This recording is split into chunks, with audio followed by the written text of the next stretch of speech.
Cadence Records.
Cadence Records.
You said, that's naturally juicy, man. Ain't nothing dry over here, man. That mac and cheese is fresh. Man, that ain't no mac and cheese out no damn box. We don't do no boxes, man. Everything is fresh because we the best, man. Really, really be doing things, man. Hey, man.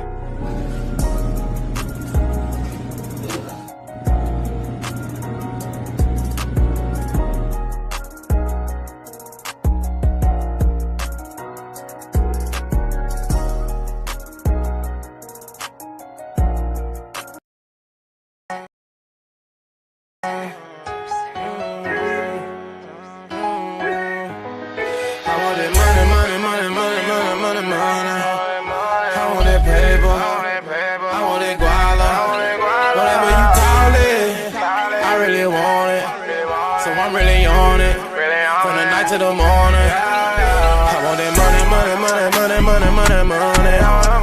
I want that paper, I want that guala. Whatever you call it, I really want it. So I'm really on it. From the night to the morning. All I know I get the money, nigga. All I know is that it's paper. I've been down for so long, nigga. Now I finally got my bread up. Now I know these niggas mad at for.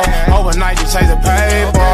Ain't got no time for no hoes or no faker. Why me and Lil Bae taking trips to Jamaica? Sippin' rum, no chaser. Well known paper chaser. Shock a nigga like a taser. I can't hate, I'm two player. Making moves something major. Big bro put me on, I been running and gunning like ever since. Friend nigga, yeah, I do repent. Even though the moves I like are devilish. Tryna ball like I'm Kobe in the fourth quarter of the O2 championship. I remember when I was on the bench, and these niggas wouldn't give me shit. So I jumped out the board with the rocks in my hand, but I had to switch it up. Cause I want the bigger bus. Now I'm in for the cash in the foreign truck. And these pussy niggas ain't out of love. I been hating for a long time, but the shit don't fade me. Four pockets full, no little baby. Grinding hard, can't take it. Little mama, I done made it.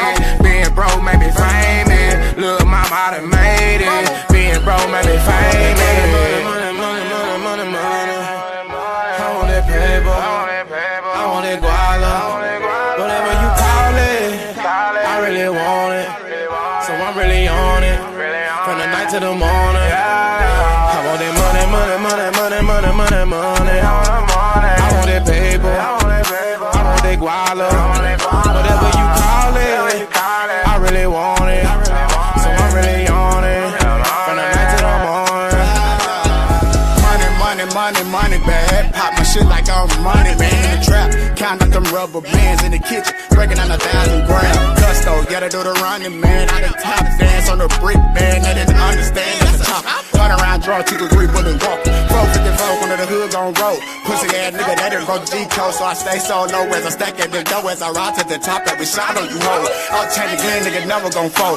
Rap game locked down in a chokehold. Top Swayze cupboard, kick in the dough. This money, that's all that I know. Diamonds, they bright and they lit in this hoe. They drippin', they flexin', we shine on you, hoe. Gang don't change at the start of a bro. Bloodline, nigga, that was in us, big bro. You know how the gang gon' maintain. Trying to get the lane. Grippin' the wood, you know, maintain. Hold that block 9 to 9.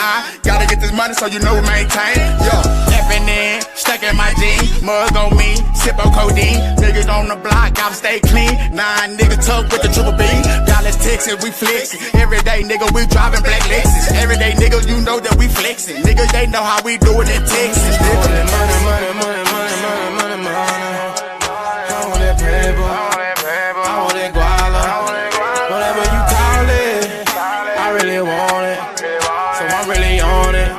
From the night to the morning. I want that money.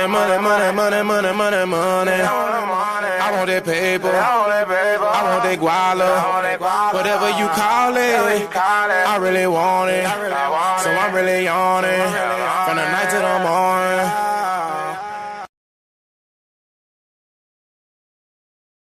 Yeah. Money. I want that paper. That dollar. Yeah. Hey, man. We in here tonight. And y'all can be anywhere in the world, but you're right here with me, baby. Tuning in to the show. You know what I'm saying? Hope everybody had a blessed weekend. Blessed yesterday on the show. last night. You know, we went down through there on the bad guy situation, but bad guy with good intentions. But tonight, man, we on no sports again. You know what I'm saying?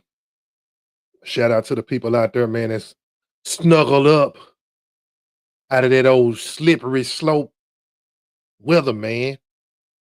Colder than Alaska. What they call it? Dallas, Alaska, Dalska, or what, however you pronounce it. Dalaska, that's what we looking like in the D. Hopefully, don't get too bad, man. Y'all be careful out there on the road if y'all get home, so y'all can tune in to me.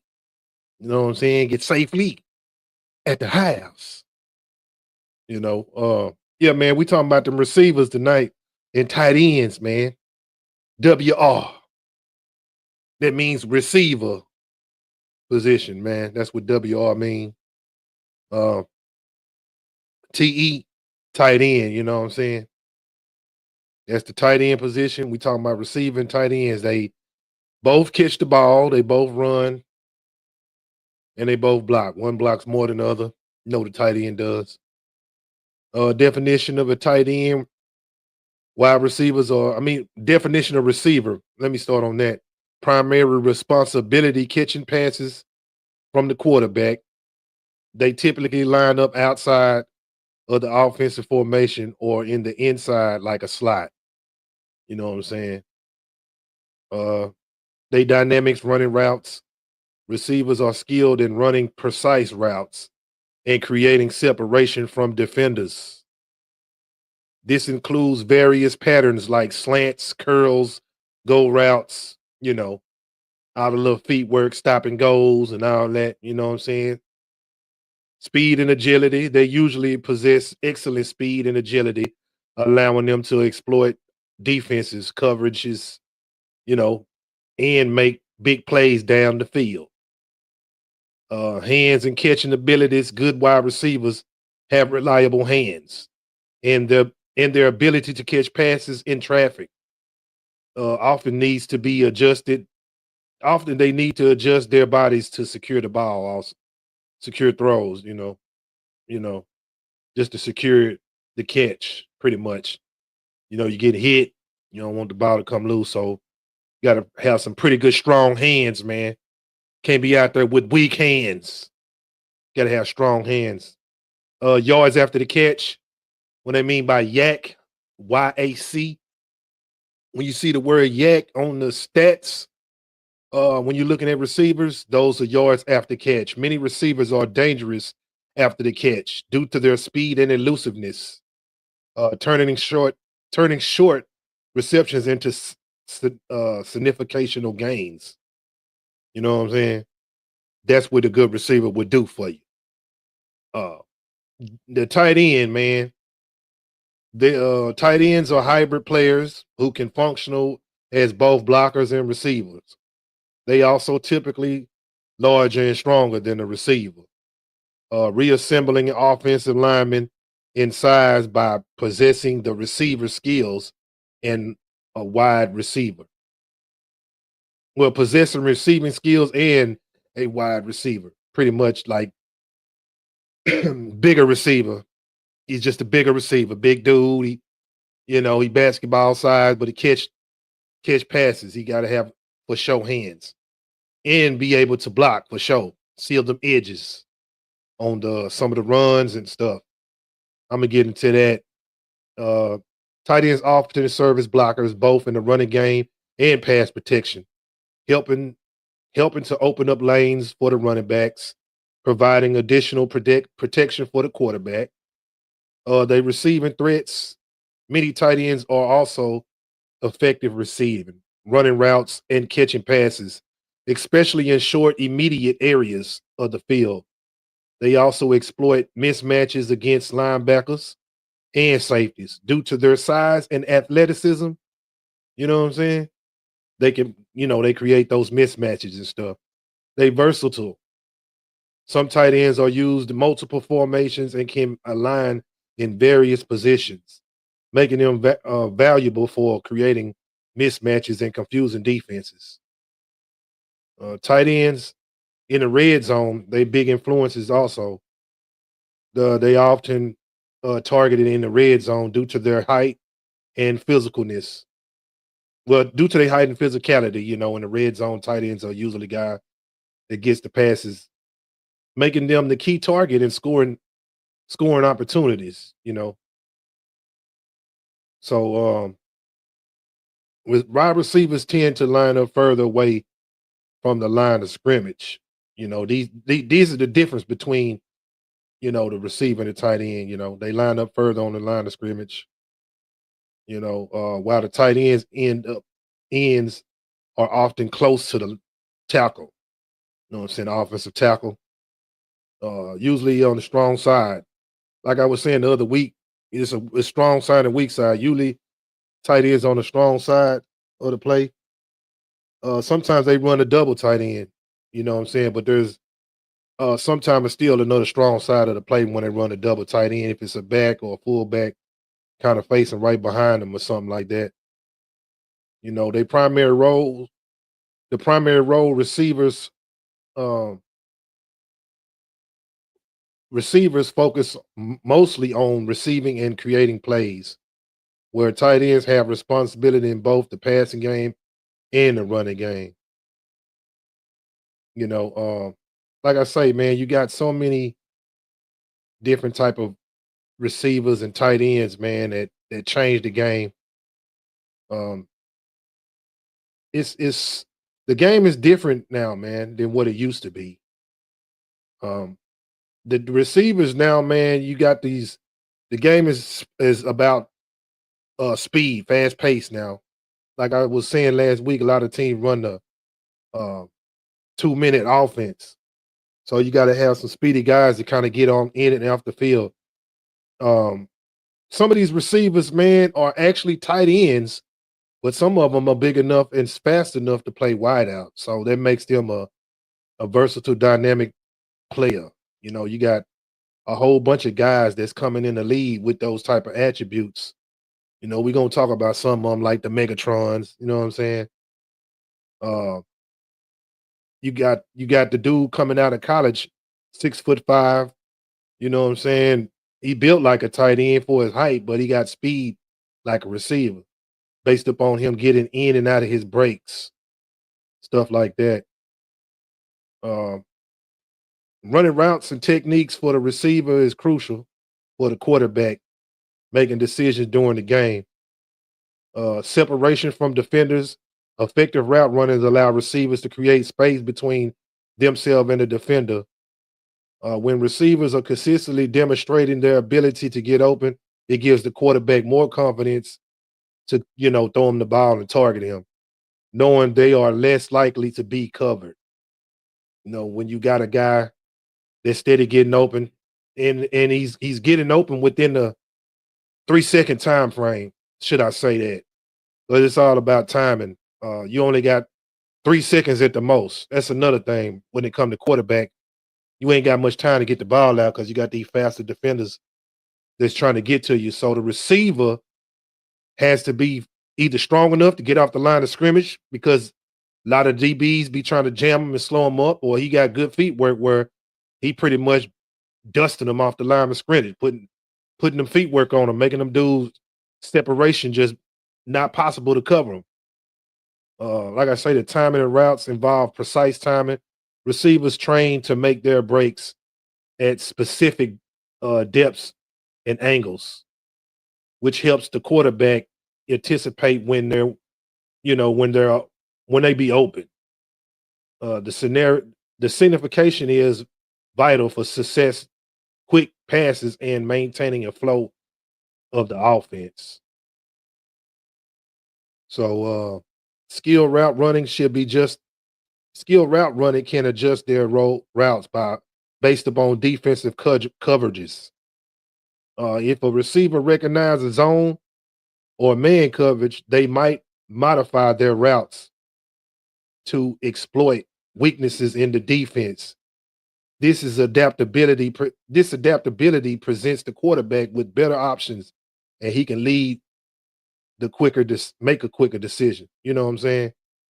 Like I'm gonna use for example, a lot of times, man, it's a lot of chemistry, man, with the quarterback and the receiver, based upon them practice, man. You could tell when a lot of guys not in sync, man, because people always want to blame the quarterback when he throw an interception a lot. And it really don't be the quarterback fault. Now, a lot of people blame Dak. I'm gonna say that. I'm gonna use him for example because he throws a lot of interceptions, right? Now he's up in age where he got experience where you would think he shouldn't be throwing a lot of interceptions. He should be throwing the ball away or creating something else that separates you from the best to greats. You know what I'm saying? And good quarterbacks make receivers better. Sometimes when you don't have good receivers, you got a good quarterback and he can, throw certain passes to make the guy look good. But sometimes the receivers make the quarterback look good. I can truly say CeeDee Lamb makes every quarterback look good. It don't matter if it's Dak in there.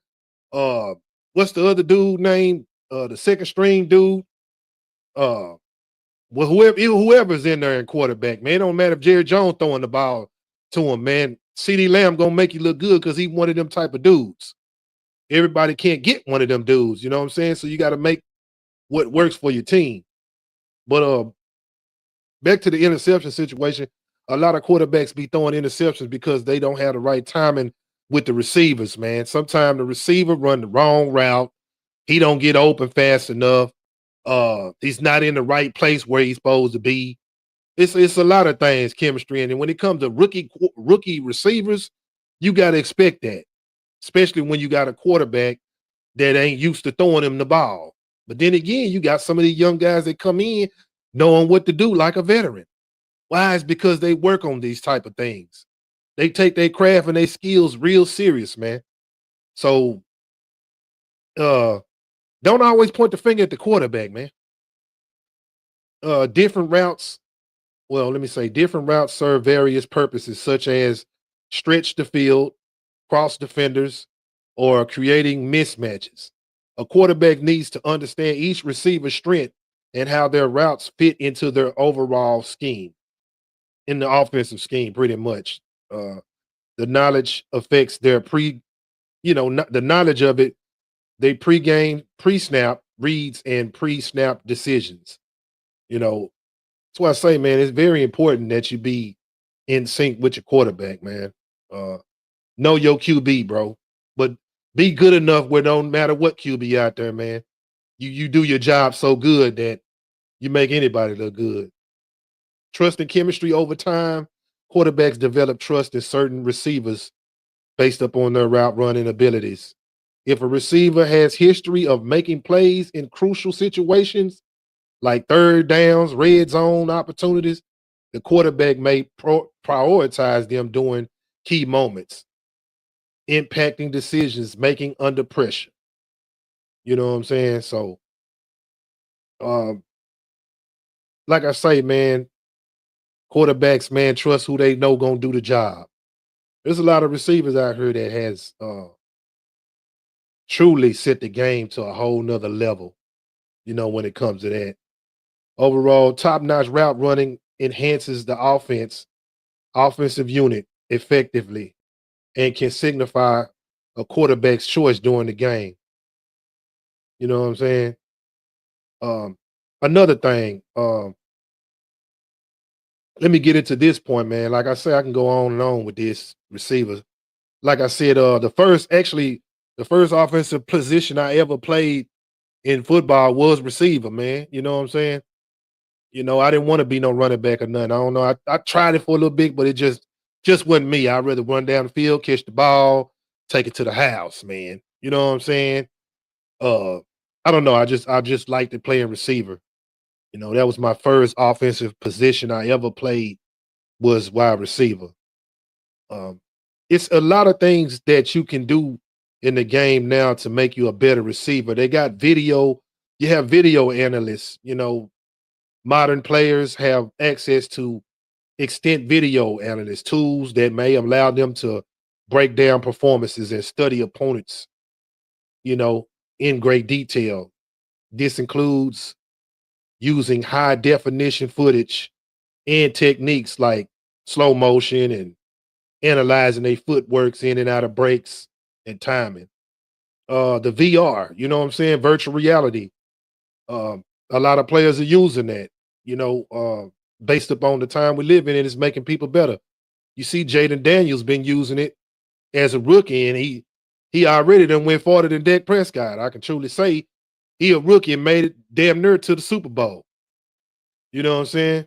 And by him using the VR, it's made his time and throwing the ball all that better. Many teams now utilize the VR technology in simulation game situations. Receivers can practice their route running and decision making in controlled environments, which helps them react better during actual games. Then they also got wearable technology, devices that can track metrics such as speed, acceleration, and heart rate, provided players with real-time data. This information allows tailoring timing programs that can focus on specific areas needed improvement. You know what I'm saying? Such as exploding, burst, or stamina. You know what I'm saying?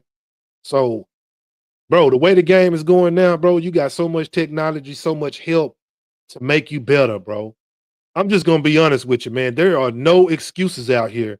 Excuses are useless. If you want to do this, if you say you a receiver, tight end, you say you a ball player, bro, I shouldn't be able to, no shadow of a doubt, look at you and tell you, I should know this when I see you, because this is all you should do. This is what you should be doing. Like I say, man, he got advancing coaching techniques. Coaches today use, solidification methods and drills,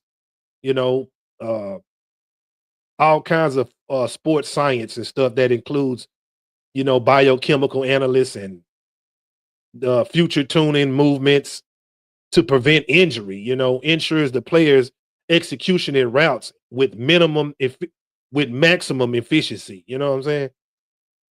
So it's a lot of things, bro. Sports has science into it too, and it's the beautiful thing about sports science. There's a science to everything, pretty much. If you are in science, everything has a science to it.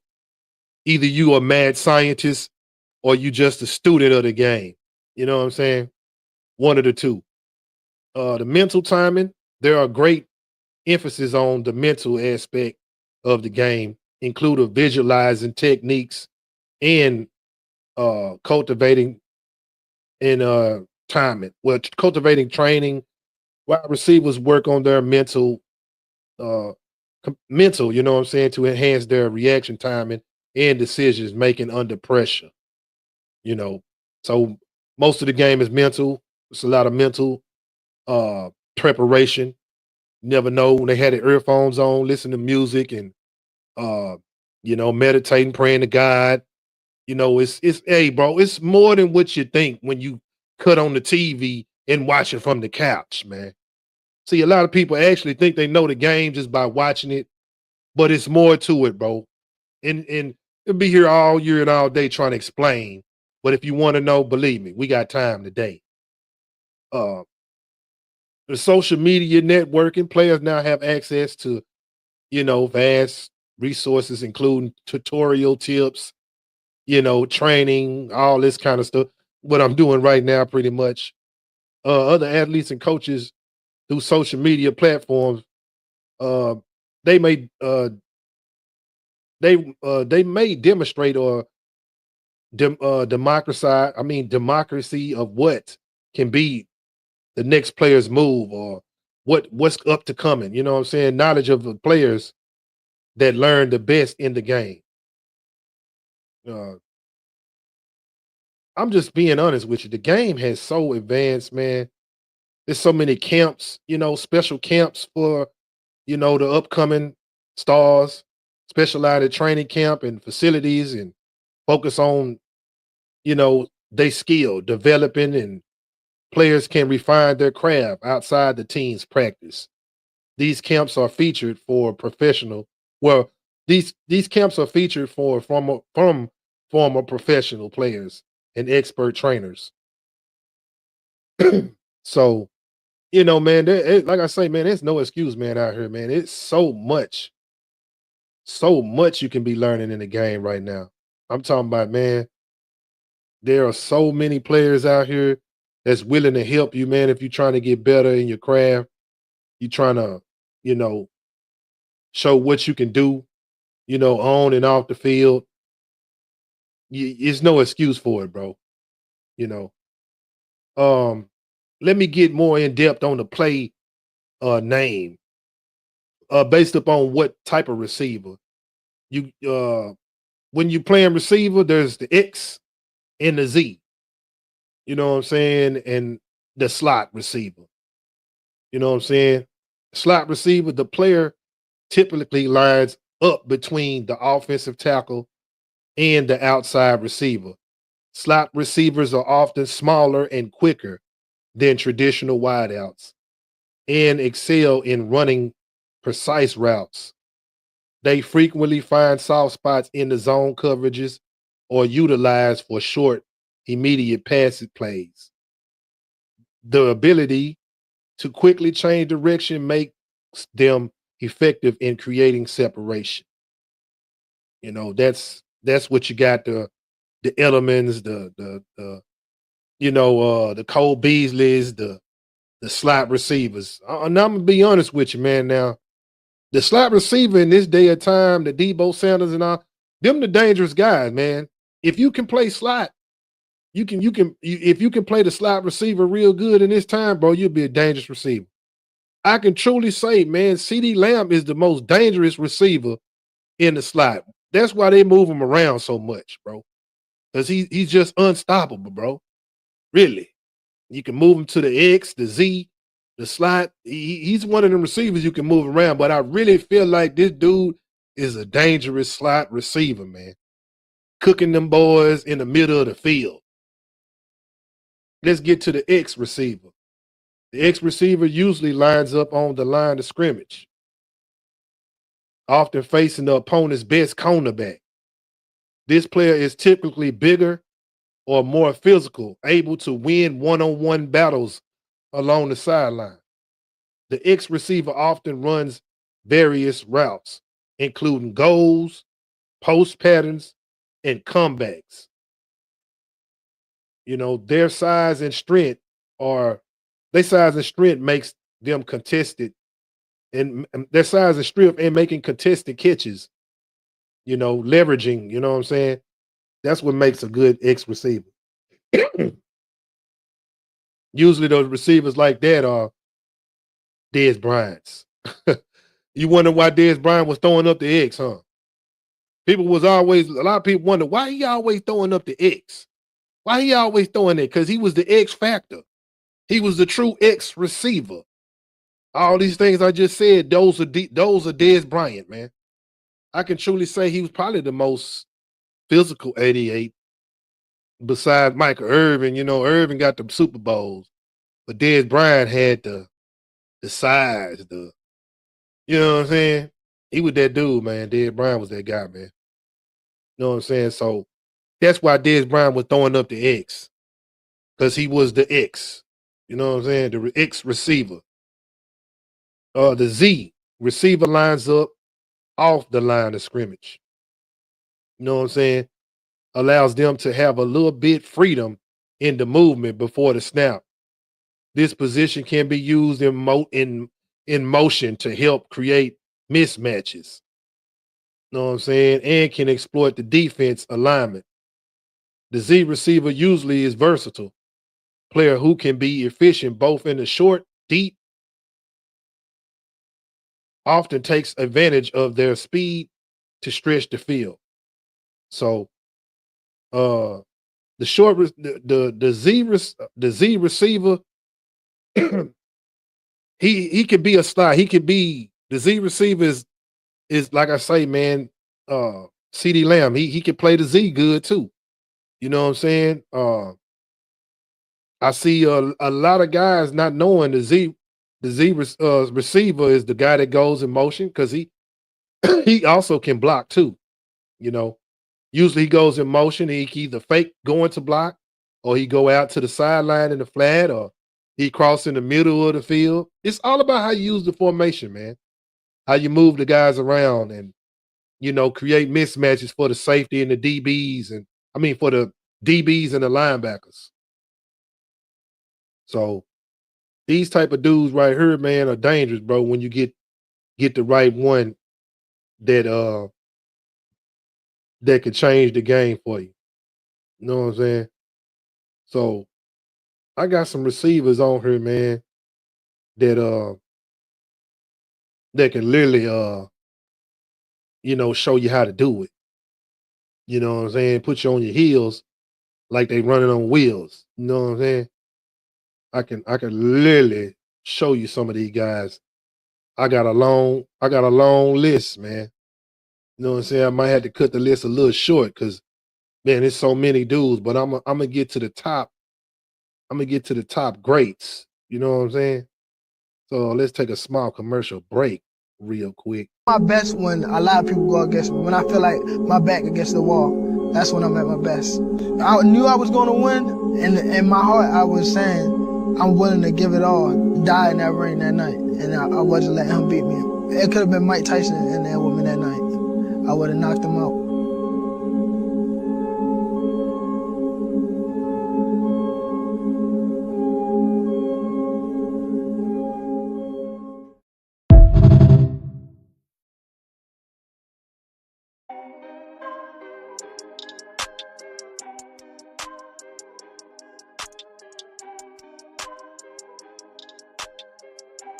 Yeah, man, we gonna get down to it, man.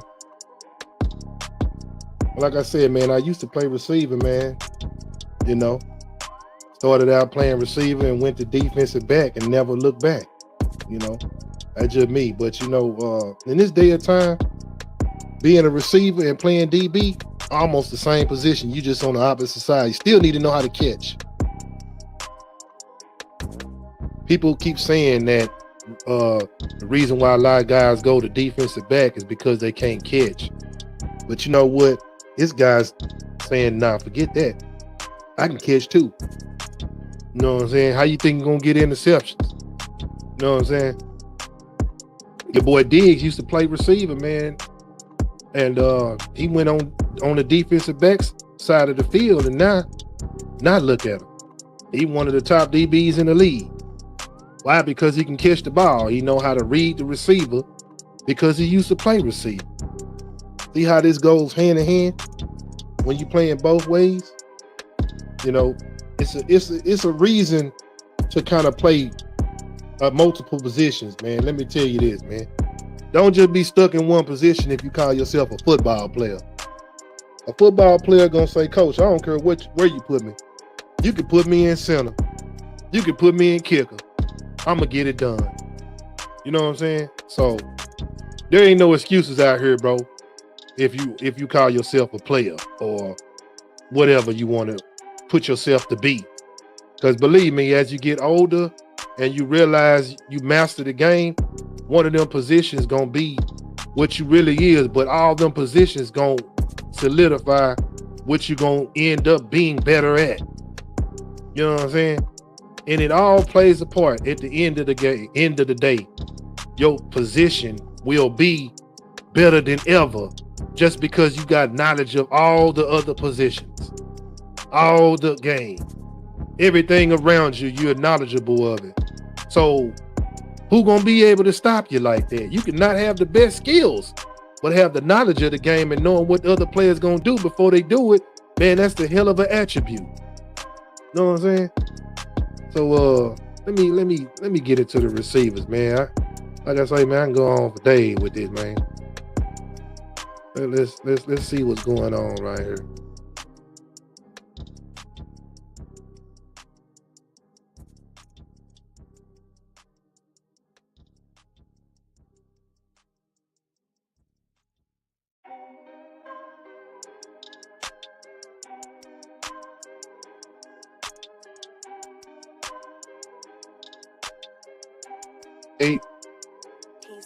Marvin Harrison,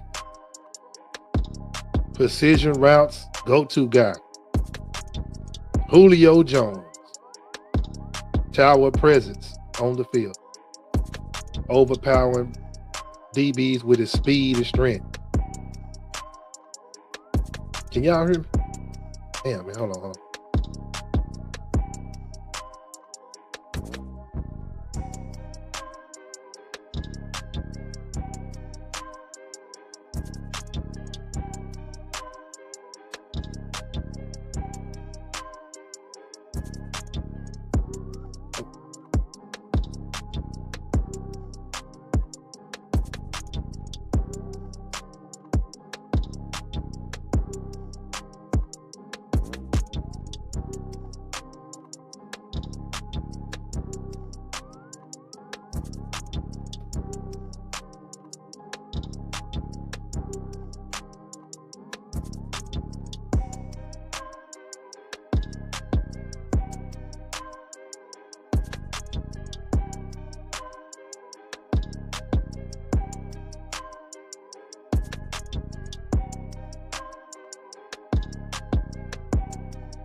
Okay, yeah. All right, we back on now. Marvin Harrison, you already know, man. Peyton Man was throwing it. Like I say, Julio Jones, towering presence on the field. Then you got your boy Steve Largent. He ain't never missed too many catches, man. Wide open space, he was a dangerous man. Then you got Terrell Owens, electrified, offensive threat. Then you got your boy Larry Fitzgerald coming up. You know what I'm saying? You know what I'm saying? Fitzgerald was the beast. And then you got Megatron, speed and size. You couldn't even match up with him. You know what I'm saying? Then you had Randy Moss, redefined the receiver position. You know what I'm saying? And then you got Jerry Rice, man. You know, Mr. Excellent. Top receiver of all time, all them guys. You know what I'm saying? So, like I say, man, those are just the top receivers of all time right there. Y'all should be familiar with them dudes, man, if you know the game. You know what I'm saying? If you know the game. If you don't know the game, then you eventually gonna find out, man. You know what I'm saying? Now I can get to the,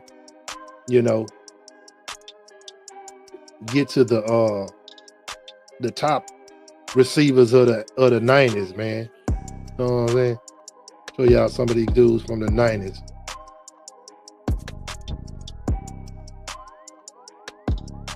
Y'all excuse me, hold on.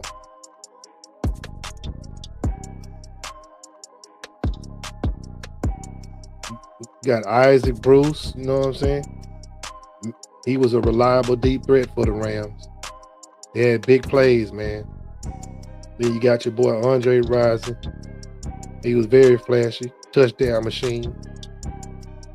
He was a man for the Falcons. Then you got Tim Brown. It's Mr. Reliability. Two-step Tim Brown, that's what we call him, out of Dallas, Texas. Then you got Sterling Sharp. Man, he had the size, speed. If it weren't for the injury, man, that dude would have been a super beast. Then, the playmaker, Michael Irvin, heartbeat of the Dallas Cowboys offense. You know what I'm saying? 3 Super Bowls, and you already know. Hey, and Chris Carter, all hands. All hands, man. One of my favorite receivers, man. Touchdown machine for the Vikings. You know what I'm saying? And then you got Reed, Andre Reed. He was very tough, made a lot of plays, man, between the fields. And he was like a good Z receiver, man. And then you got, Jerry Rice, of course. Hey, man, you seen Jerry Rice twice, right? It just go to show, man, Jerry Rice was the typical standard receiver, man. Real talk. Jerry Rice set records that a lot of receivers probably ain't gonna catch. Probably gonna be hard to catch. You know what I'm saying? Like I say, Jerry Rice was that dude, man. You know what I'm saying? Let's get to some of the tight ends. Mike Dicker, true pioneer of the tight end position. He brought muscle and everything for the Bears. Then you got Antonio Gates. He used to play basketball, but he went to the league, NFL. You know, nightmare for defenses, man. Kellen Winslow. He was very athletic tight end. You know what I'm saying? Then, you know, you got your boy of the time now, Travis Kelce. He's rewriting record books right now. Then you got old Shay, man. Shannon Sharp got 3 Super Bowl rings. You know what I'm saying? Then you got your boy old Grump, man. Old Grump. Man, you know what Grump was doing with Tom Brady. This Ozzie Newsome. You know what I'm saying? Very reliable tight end. Very consistent.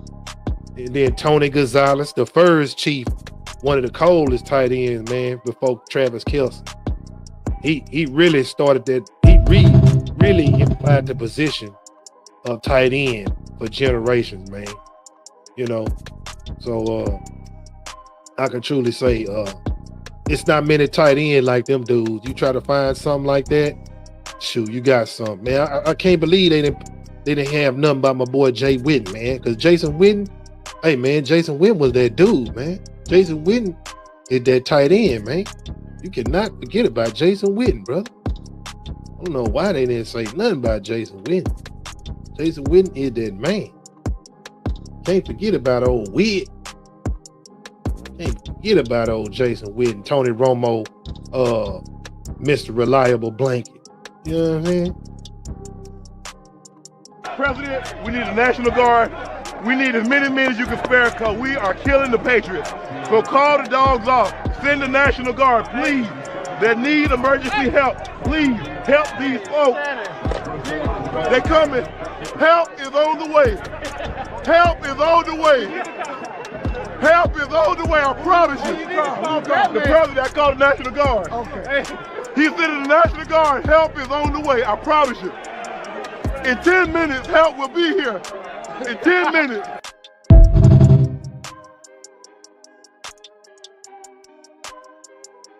Man, Shannon Sharp, man, still, boy, some things just don't change, man. I mean, Shannon Sharp, boy, he's still out there talking big cash, man. Some things do not change. That is hilarious.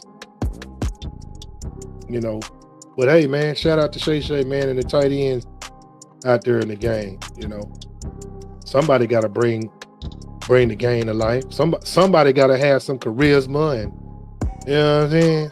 Somebody got to do it, bro. Somebody got to be out there talking it and backing it up. You know what I'm saying? Especially playing tight end, man, he getting smashed in the middle of the field by that linebackers and everybody trying to take his head off, man, every play. He's a big target. You know what I'm saying? So whenever them dudes, you know, do score a touchdown or something like that, man, you be surprised, man, that they done scored. And they are tight ends are a major threat though in the game. You get you a good one that run good routes and for one block good and don't be crying about it and all that. Shoot, man, you can win a lot of Super Bowls, man. With the right tight end. Who you think been saving Pat Mahomes' career? Travis Kelce, man. It ain't like he just had hell of receivers, you know, like that. You know what I'm saying? I'm just being real. It ain't like he had hell of a receivers. So who you think was saving his career? That's what I'm trying to tell you. Who you think was out there doing it? Travis Kelce. Who you think was saving Tom Brady career a little bit? You know what I'm saying? Old Grump. You know what I'm saying? Where Grump go when what did Grump do when Tom Brady went to the Tampa Bay Buccaneers to win the Super Bowl? Went right over there and win them and won a Super Bowl. That's why I say them tight end, man. Them tight end, bro. You can't sleep on them, bro, because they the core of receivers. They do the things some receivers is too diva to do. You know what I'm saying? I'm just being real about that. So, and they Mr. Reliable in the middle of the field. They the reliable blankets out there. You know what I'm saying? They are. No doubt about that. They are reliable blankets. You gotta have them dudes when you're on the field. Let's go to a real commercial real quick, man. Let's go. Gotta pay some bills, man. You know what I'm saying? Let's pay a couple of bills real quick.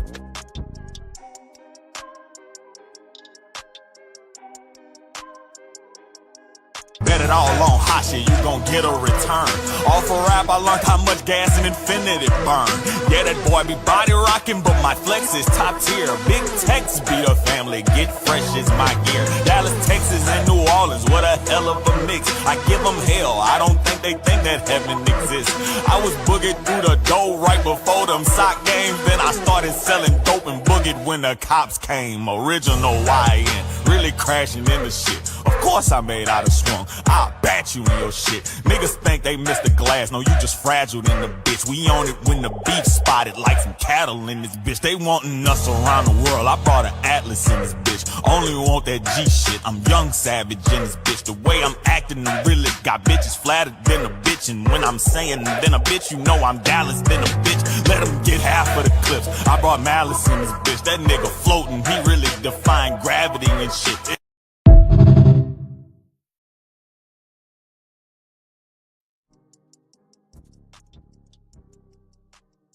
Oh, Hashi, man. Oh, Hashi, man. Say, man. Hashi over there.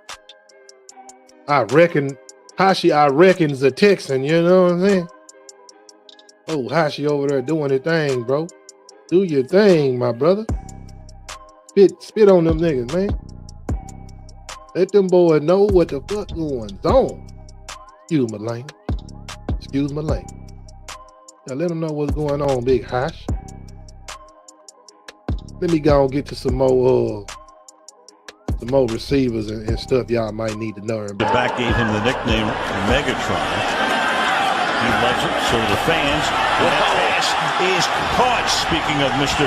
Johnson. That was. I don't think Aqib Talib could believe he didn't make this interception. It's coming right to him. And Calvin Johnson just flipped around and made this catch. Watch this. And them strong enough hands to sort of wrestle it away from Talib.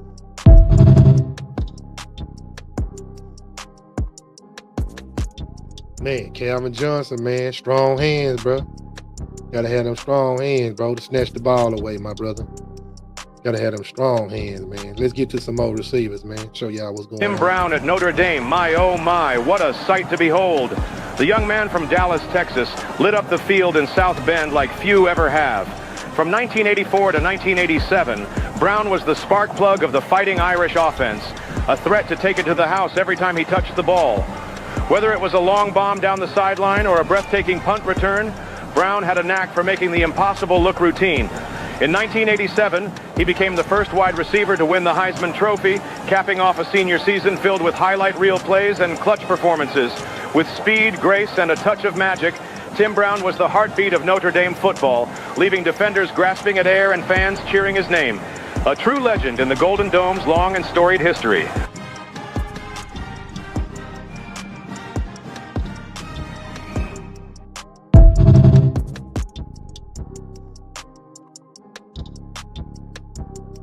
Yeah, man, two-step Tim Brown, bro. Tim Brown, two-step, man. Say, man. Y'all didn't even know that boy out of Dallas, Texas, man. Woodrow Wilson High School, brother. Set records, man. Yes, two-step Tim Brown.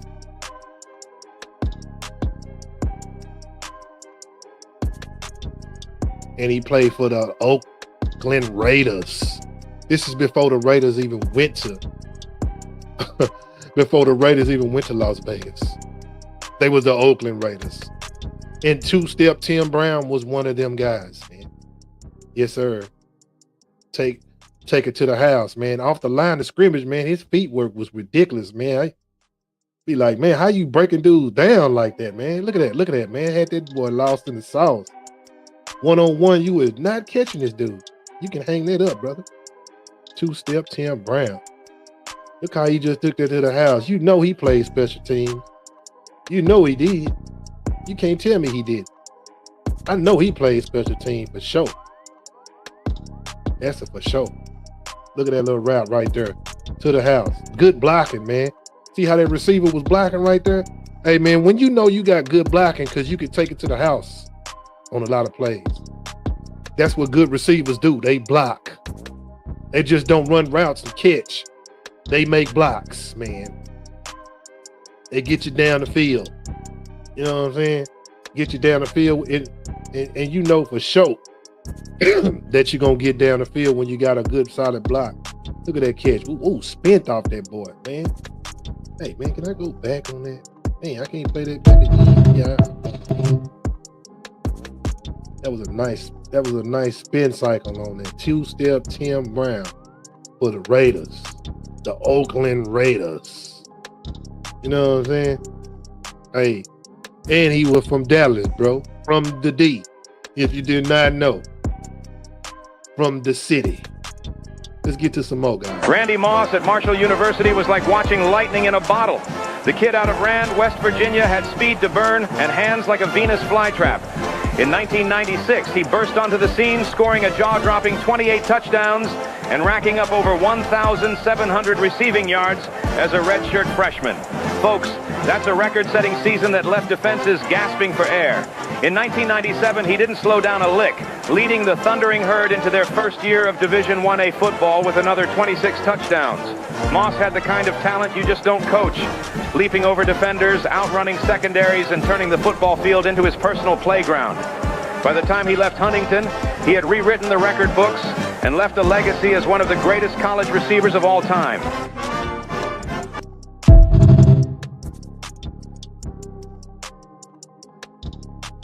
Oh, Moss, man. When somebody say, man, you got Moss. You know what I'm saying? They talking about old Randy. Randy Moss, not Randy Savage. We talking about Randy Moss, bro. Randy Moss. You know what I'm saying?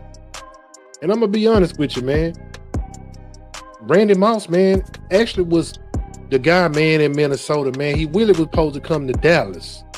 You know what I'm saying? That's a for sure. You know what I'm saying? He really was supposed to come to the Dallas Cowboys, man. Let me show you. Brother Eric Moss, yep, in Minnesota. So I think you look at Randy, you see the size, physical ability, athletic ability is tremendous.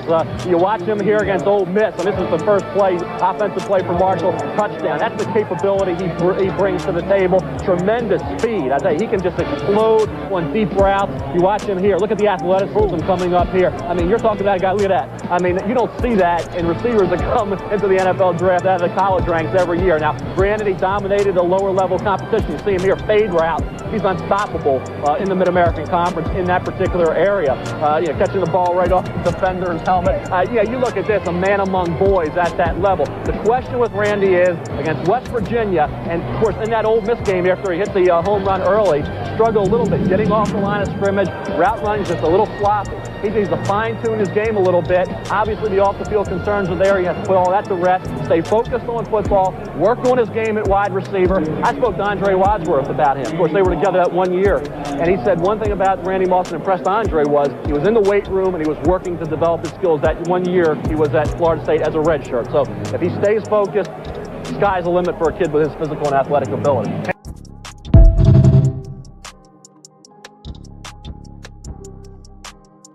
Yeah, man, I remember that draft, man. I was very disgusted. Man, I was so disappointed. I was like, bro, we didn't get Moss, man. Damn. Man, he made the Cowboys pay every damn year. Shoot. We drafted Greg Ellis, a defensive end, which we needed an end. I guess we did. I'm not saying Greg Ellis would suck. He wasn't. He wasn't a suck player. But he wasn't Randy Moss. I'm just saying, though, we had Troy Aikman still. We had Micah Irvin still. We still had Emmitt Smith. We had the Super Bowl still in the house. It's just the Cowboys didn't get Randy Moss because they didn't want their feelings to get hurt again. I guess because Randy Moss had all this troubles in Miami or whatever, smoking blunts or weed or whatever the case was. Man, why it's always got to be weed, man? Weed legal now, pretty much. Niggas tripping over some weed. Come on, man. Niggas out here smoking more dope than weed, man. Come on, bro. But like I say, that was one reason why the Cowboys, I felt like, didn't pick up old Randy. You know what I'm saying? Because they felt that they just felt like old Mouse, you know, was a troublemaker. And we trying to clean up our image. That's what they were trying to say. They're trying to say we need to clean up our image. Because Michael Irvin got into a little trouble, you know what I'm saying?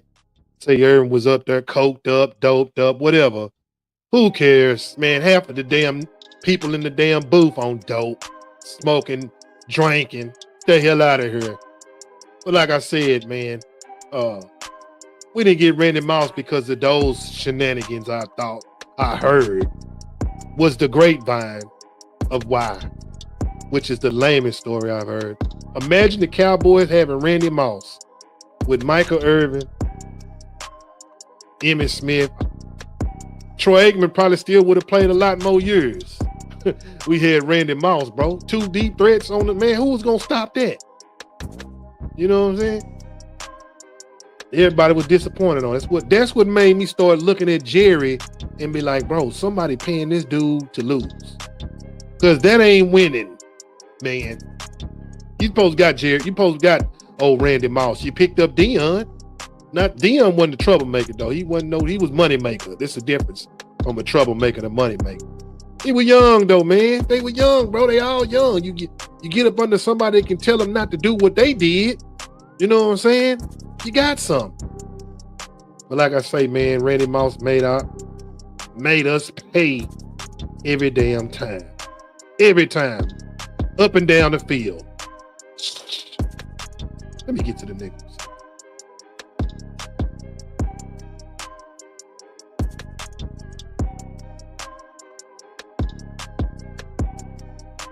Yeah, back to Megatron, man. You know, he big dude. He really like a tight end playing receiver, man. Look at that dude. He ain't even tall enough or nothing to jump up there with him to get the ball, bro. What can you do about that? Nothing, too much. Look at all the passes they throwing to him. Most of them passes are what? Throw it up. Ain't too many people gonna jump up there and get it. Up, yep, another jumping pass. Another one. 6'5", with strength and speed like that. Come on, bro. Megatron. I see why they called him Megatron, because he's a big receiver, man. Damn, he looked like he hit that guy. That dude tried to hit him and he got hit. What was that? Stiffed him? Oh, man, you got stiffed by Megatron? Yeah, bro, that went on the highlight. Look at all these jump balls they throwing to him in their red zone passes like a tight end. That's what I'm saying. The dynamics of the game is he changed that, bro. He really like a tight end playing receiver. You know what I'm saying? So he good enough to get in and out of the breaks and do that. He just caught the pass on like 5-6 dudes. Wow. Wow, he caught the ball on 5 or 6 guys. Man, that was amazing. Yeah, man, Megatron. You know what I'm saying? Big dude, can't do nothing with him. One of the greatest receivers in the game. You know what I'm saying? Let's get to some more players, man. Brother Eric Moss. Yep, in Minnesota. Tested here again. And Harrison cannot retain. Yes, he can retain control. Juggling it, and clearly if Belichick will challenge this if he sees anything where he feels that Harrison doesn't get both feet down. Can't tell from that. I would take Marvin Harrison on this play. I mean, again, Peyton Manning puts it where only Marvin Harrison can catch it, and only Marvin Harrison can make that catch and keep both feet in bounds. Well, this has to be challenged. I mean, it's really close because he doesn't have possession yet. After the play. There it is. Left foot. Has a left foot and drags it. Taunting number 88. Right foot and drags the left foot.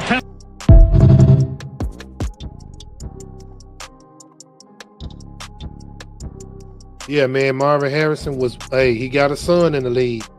This is the time where the son's in the league taking over right now. You know what I'm saying? So, hey, man, shout out to Marvin Harrison, man. That dude there was a quiet storm. Hell of a receiver, man, in and out of breaks, man, and getting open, man. Peyton Manning had a lethal weapon with Marvin Harrison, man. He didn't say much of nothing, but just play the game. That's pretty much what you got to do in this day of time and forever. Let's get to some more. That one was 21. Here's Benny going to the end zone. Can he make the catch? Yes! And had confidence that Corbett could make the adjustment on this beautifully thrown pass. Did you see Corbett explode past Wilson? Unbelievable. You know, here's the guy that you never would ever talk about his 40 speed.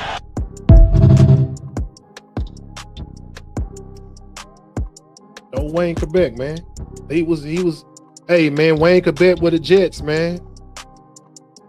Man, he made some awesome catches during them times, man, when they didn't have a consistent quarterback.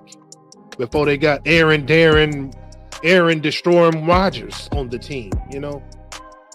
Man, there's no way I would have signed that guy to destroy my team. Man, let's move on to the next receiver. It is second down and 12. Seattle at the Bears 32. Largent in motion. Craig for Largent. He is open.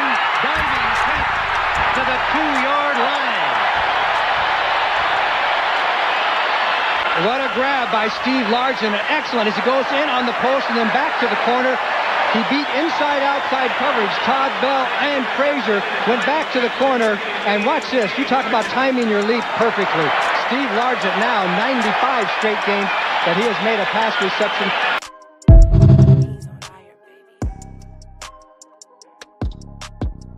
Yeah, that was your guy, Steve Largent, man. Man, in open space, he was very dangerous, man. Make you miss what you thought you was doing. Let's move on to the next receiver. Yes, Julio Jones in high definition. Man, Julio Jones played for the Tennessee Titans, or did he retire, or what? What's really going on with Julio? Man, that's all Atlanta really had to a certain degree back then, man. Him and Matty Ice, that was a connection. And Julio Jones was actually a top receiver from college all the way through, though. You know what I'm saying? So ain't no joke about him. He was what he was. True receiver. Man. And he actually is one of them X receivers. You know what I'm saying? He's an X. Definitely an X on his back. Well, not to say an X on the back, but he's an X receiver. You know what I'm saying? He's the go-to guy, the X factor. Should I say that? Julio Jones, man. Julio, Mr. Jones. Let's move to the next receiver. Johnny Morton, a 4-year starter and standout for the USC Trojans, constantly dazzled Trojan fans and opponents with his acrobatic moves, Velcro-like hands, and breakaway speed. While rewriting the record book, in 1993, Morton became USC's all-time leading receiver in yards, receptions, and touchdowns. And he toppled Pac-10 records for most career and single-season receptions and receiving yards. These accolades have earned him the nickname Johnny Big Play Morton.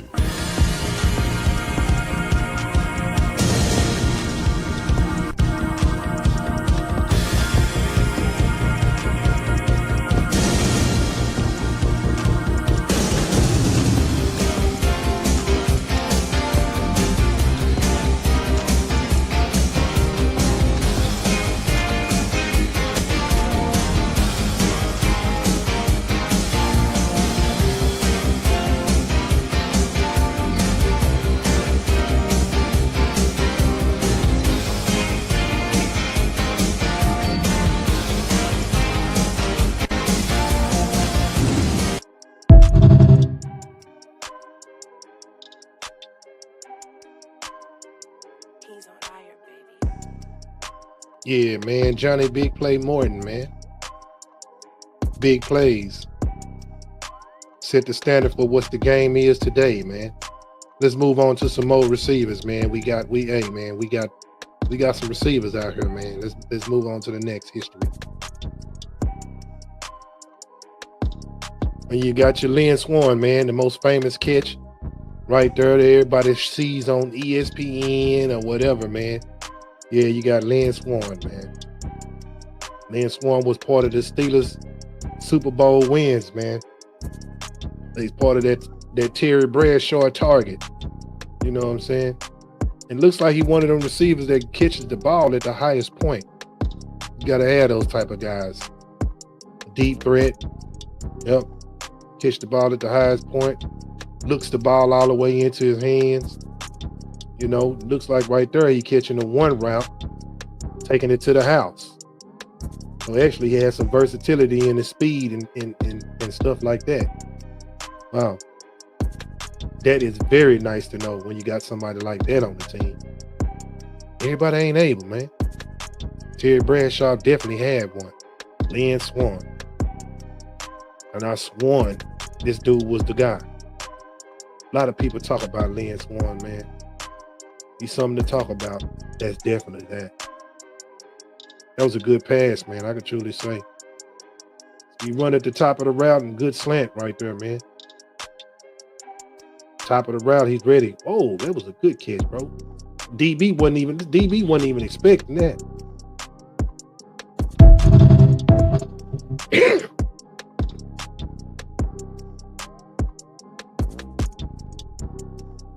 Lynn Swann, ladies and gentlemen. Lynn Swann. Let's move on to the next receiver and see what we can do.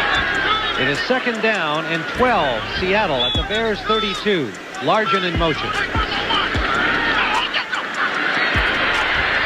for Largent. He is open. Diving catch to the 2-yard line. What a grab by Steve Largent. Excellent as he goes in on the post and then back to the corner. He beat inside-outside coverage. Todd Bell and Frazier went back to the corner. And watch this. You talk about timing your leap perfectly. Steve Largent now 95 straight games that he has made a pass reception. I think we've seen that already, but hey, it don't hurt to show it again. Steve Largent. Blitz. Quick throw. Caught by Amani Toomer. Breaks a tackle with Glenn, and there he goes. Chased by Jones. Chased by Coleman. Chased by Green. He's in for 6.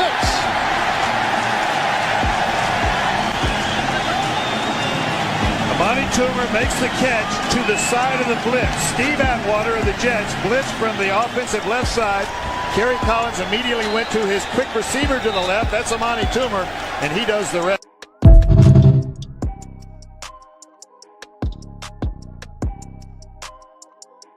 Hey, the Giants had some dudes too, man. Before they had Beckham, they had Amari Toomer. The Giants got a good one now, though. I can truly say, man, they got a good receiver. Nabels, man, dude, there's more. On to the next. Kellen Winslow at Missouri was something special. A towering target at 6'5" and 235, he redefined the tight end position before folks knew it needed changing. Playing for the Tigers from 1975 to 78, he was too fast for linebackers, too strong for defensive backs. In his senior year, he hauled in 28 catches for 479 yards and 6 touchdowns, earning All-American honors. But it wasn't just the numbers. It was the way he played, stretching the field like a wideout and punishing defenders after the catch. In Columbia, Kellen Winslow showed the world that tight ends could be game changers.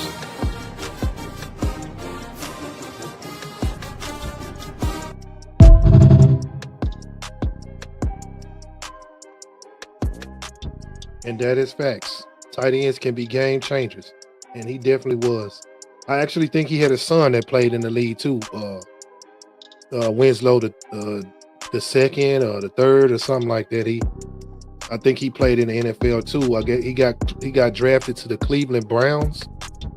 I think he went to Miami, got drafted to the Browns, but his career didn't do too good as like his father, man. He had off the field issues, man. Just a whole bunch of off the field stuff, man. I think he had people say he had the CTE real bad or whatever, man. So sometimes when your sons ain't as good as the fathers, sometimes they go through probably just a harder time than the fathers ever done. You know, you just never know. But on to the next receivers, man, the tight ends. Got your boy Jeremy Shockey, another Giant legend. You know, yeah, Shockey was that guy. I can truly say, man, he steamrolled through a lot of players. You know what I'm saying? And he could block. See, he trucking. He was trucking the catch. A lot of people liked the Jeremy Shockey. I wonder, did the Giants win the Super Bowl that year with Shockey? Was that the year they won the Super Bowl? Can't even remember. They might have did. Man, I mean, he was the New York Giants loved Jeremy Shockey, man. The city of New York loved Jeremy Shockey. You know what I'm saying? So I could truly say Shockey wasn't no Locky, no Aki, no kind of stocky. Every time he got the ball, he was trucking guy. Look at that. Dude tried to hit him and he got hit. Just bouncing off tackles, man. He probably broke a lot of tackles, man. Stocky Shockey. You know what I'm saying? Say, this right here gives the white boys an opportunity to play ball, man. Show the toughness, man. You know what I'm saying? Real talk, man. Real talk, man. They running the tight end game for sure. Way to attack the ball, man. Snatch the ball out there and hold it with two hands. Tight end. When you get your good tight end, bro, you know you got you one. And Jeremy Shockey was one. Let's move on to the next pair of receivers we got out here. Yep, Larry Fitzgerald, man. The boy was a beast at Pitt. You know what I'm saying? Catching the ball at the highest point. He was an ex-receiver too. You know what I'm saying? Catching the ball in traffic. When you throw the ball to a dude like that, man, you very happy to get the ball up. Trustworthy, because you know he gonna do one of those. A dynamic receiver, man. Played all his career with one team in the NFL, the Cardinals. I don't ever think he played for nobody else, man. Played a long time too. Fitzgerald. Yeah, he broke records at Pitt, man. I don't think nobody ever broke no records like him. You know, that's another thing, man. Records are meant to be broken. Because if it was, it wouldn't be a record. Some records are hard to reach. Some records can be out of reach based upon what it is. You know what I'm saying? But yeah, man, I like Larry Fitzgerald. Look how he tacked the ball and looked the ball in his hand. You know what I'm saying? Over the head catch. You know, way to track the ball in the air. You know, okay. Larry Fitzgerald showing a little looseness. He wasn't as fast. He wasn't a fast guy. I know his 40 time wasn't all that. But still, he was still good in and out of his route running and know how to get open with his size and agility. You know what I'm saying? So, shout out to Larry Fitzgerald, man.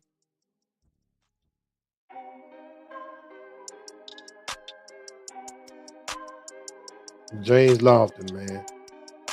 Man, I used to thought this dude was related to Kenny Lofton, but I guess I was wrong. Kenny Lofton, the baseball player, he's pretty fast, man. Making a miss, checking the list, thinking twice, step back. But back in the days when cats didn't have a name for themselves, but when you look back, man, they was a name. James Lofton. Dude running reverse. Oh man, he running reverses. Shoot, he was that dude then. He was a Z. He a Z receiver.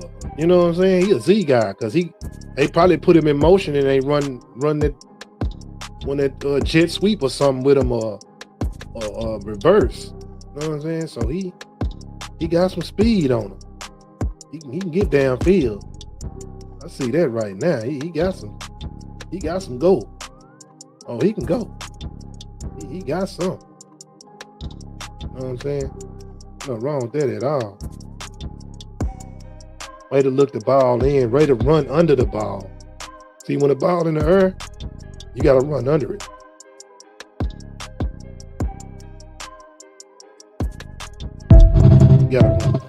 When the ball is in the air, you got to run all the way under the ball, man. Don't expect the ball to come to you, man. Most receivers attack the ball when it's in the air. Attack the ball like it's yours. On to the next one.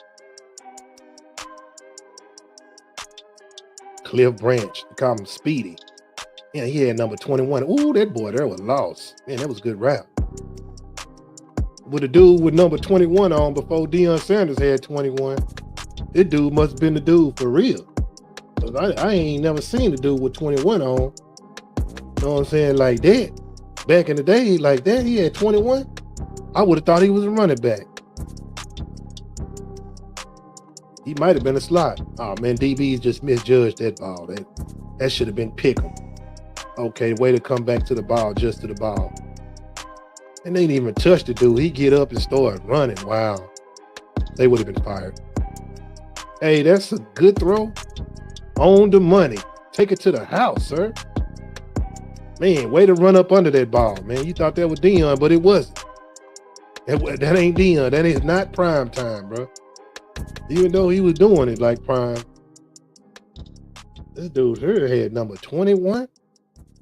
He has to be like a Z receiver or something. XZ, XYZ or whatever. Slide, all that. Ooh, made that boy miss what he thought he was doing.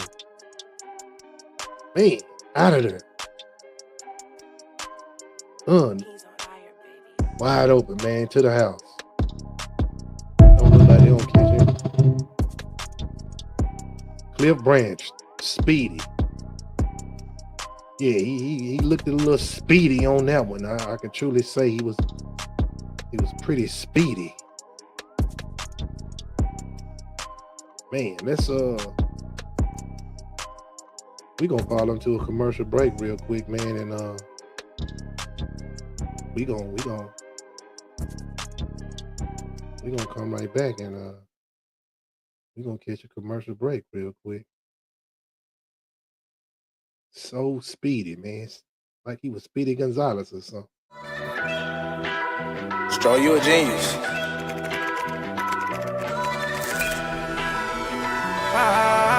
I'm the hardest in my city, nigga, hands down. These niggas tryna steal my flow, but this a different sound. I can't fuck with none of these bitches, these hoes just get around. I was lost for a little while, but now a nigga found. They tryna get my nigga life, my nigga took a life. You know I'm riding for my guy, these niggas wrong or right. I try to play for 80,000 like I'm dead right. I'm out here gambling with my life, I damn near lost it twice. Quarter whipping valet, niggas they in last place. I know being great gon' come with patience, I'm on my way. We ain't never speaking on the business, that's a violation. Money conversations on the daily, that's my motivation. Riding so damn hard, I damn near broke my jumper. My brother had a crazy run, it's like the third summer. These niggas chasing petty change, my niggas chasing comers. I need to pop it a little harder, I been being humble. My nigga paid me out the bottle and I ain't never fumble. These niggas talking about a 10, I made that call 100. Got off the phone, my brother S, he say you rated under. I mean underrated, feel like a nigga made it. I ain't made it, but I swear a nigga taking off. They don't wanna let me through the door, I'm breaking through the wall. They don't wanna give it, I take it, I deserve it all. These niggas change up like the season, wait for me to fall. These niggas acting like some bitches, they been showing flaws. I'm catching plays on Crawford Street just like my name Jamal. They say it costs to be the boss, feel like it's paying off. You know I got you, if you need me, just give me a call. I'm the hardest in my city, nigga, hands down. These niggas tryna steal my flow, but this is different sound. I can't fuck with none of these bitches, these hoes just get around. I was lost for a little while, but now a nigga found. They tryna get my nigga life, my nigga took a life. You know I'm riding for my guy, these niggas wrong or right. I caught a play for 80,000 like I'm dead right. I'm out here gambling with my life, I damn near lost it twice. Nigga head down, hardest in my city, nigga head down. Tryna steal my flow, this is different sound.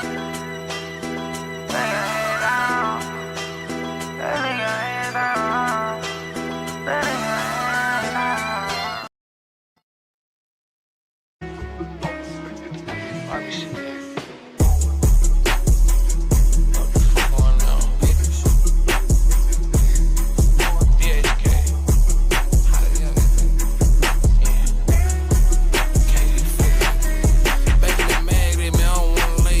Stuck off in the tree, just got a load in full of me, full of your plug off, I'm having better tea. Come get it, niggas calling niggas brother friends, they that meet them in it.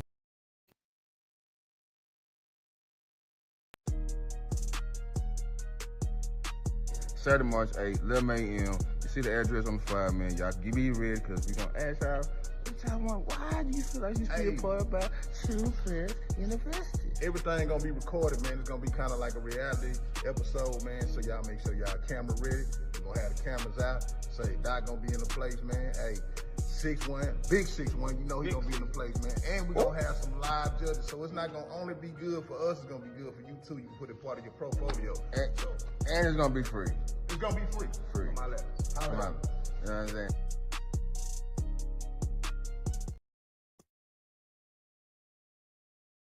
Ever since I've known him, since he was a kid, his biggest fear is losing. I'll never forget this day, and he told the story himself. I believe we were in Vegas.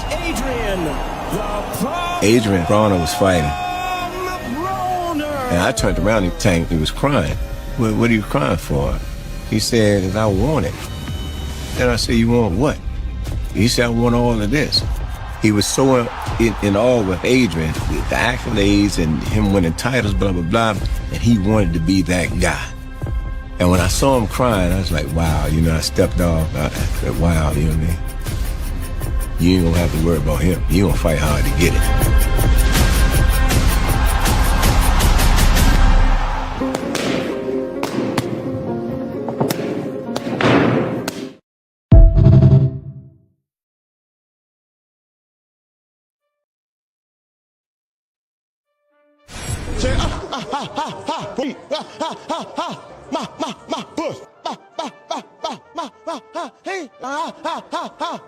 Push over there. Oh, cut up. There you go.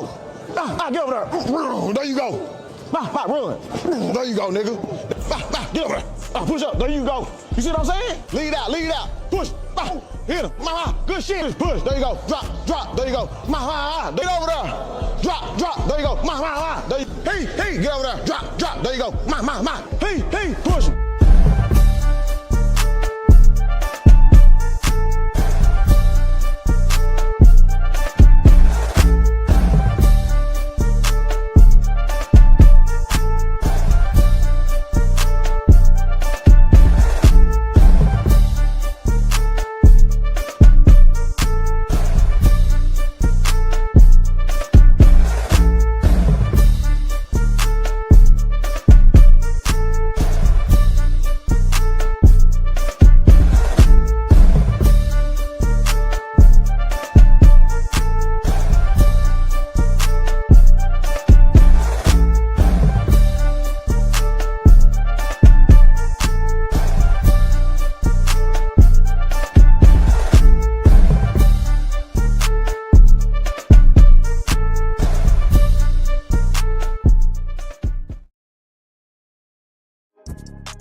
Yeah, man.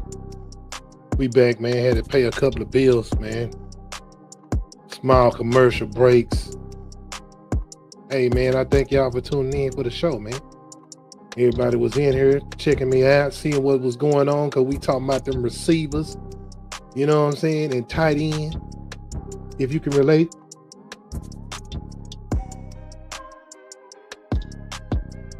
Yeah, man, so we still got some more receivers and tight ends and stuff to implement in, man. Let me back to the Randy Moss situation, man. Let me get to the Randy Moss situation, man. Say this is the reason why Randy Moss went to the Minnesota Vikings.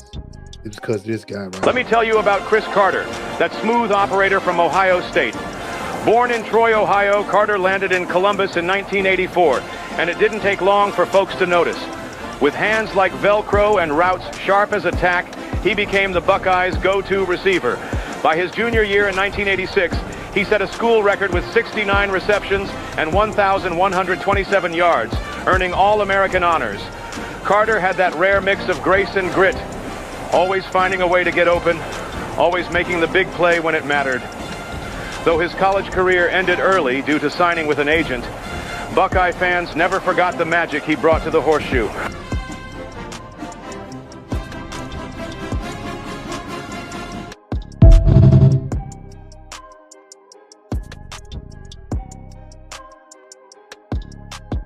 Yeah, man.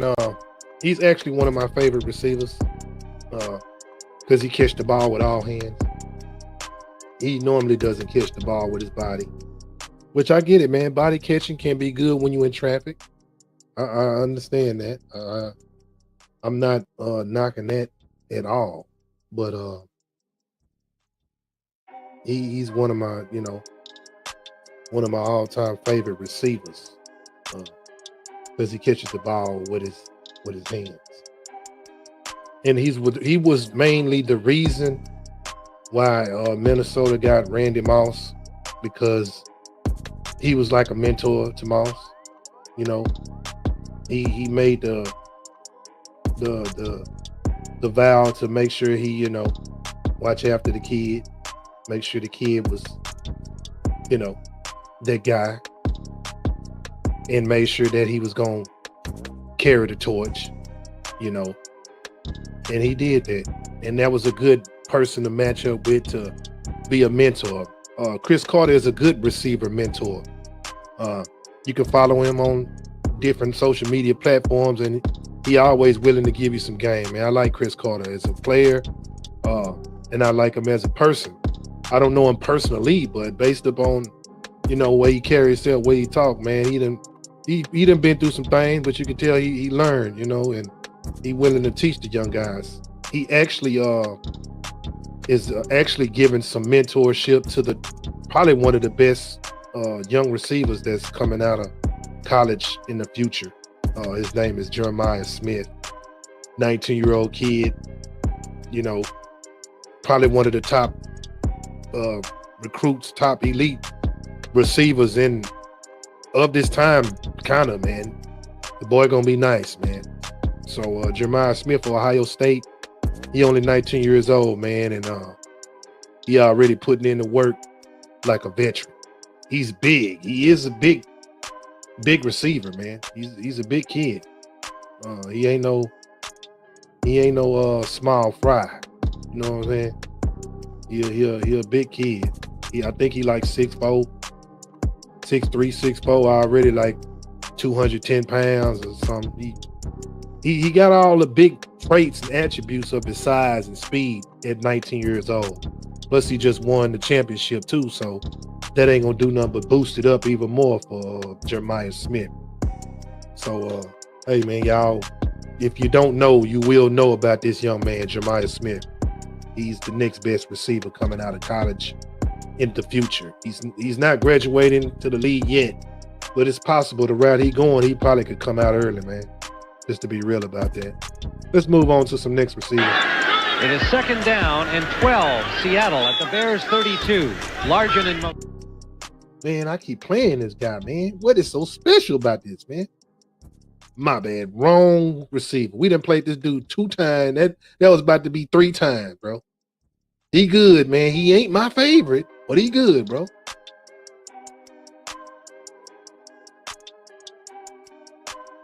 Oh, Jerry Rice, man, Rice or Ronnie, that special treat. Man, just like Rice.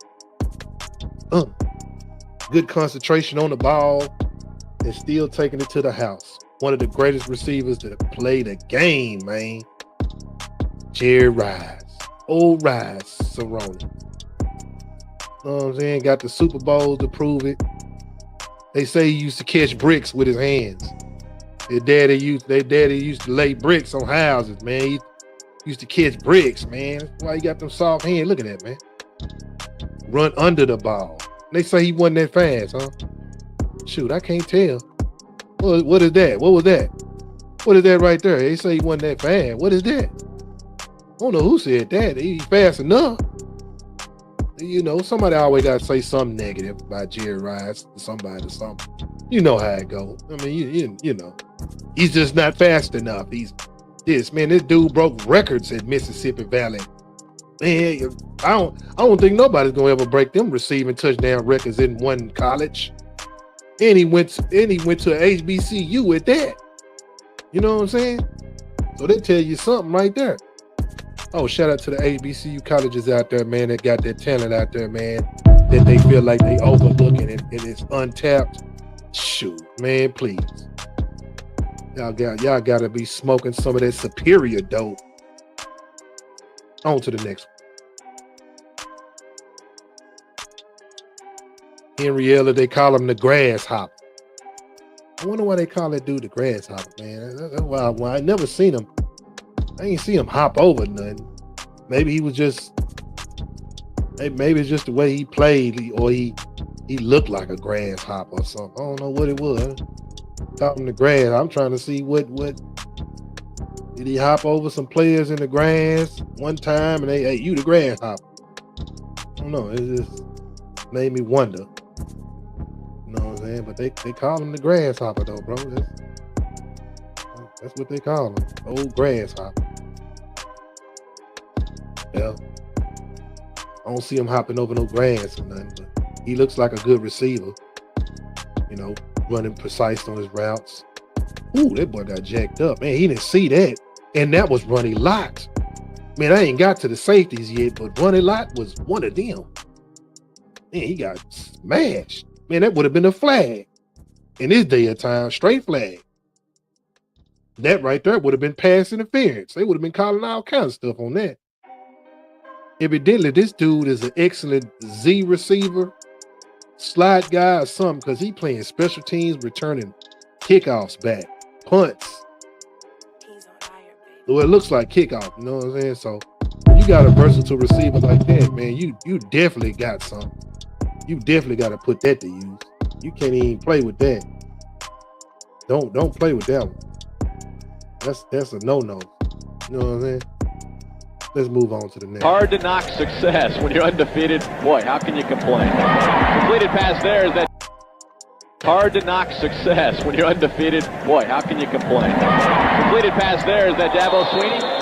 It is, Bergdorf rifled that one. You know, we should give credit. It's now 41-7. And the blitz. Parker finds Dabo Sweeney. Very close to the first down. 10.8 yards per carry. Woodson back to pass. Complete. Dabo Sweeney gets close to a first down. We'll see if they gave it to him or not.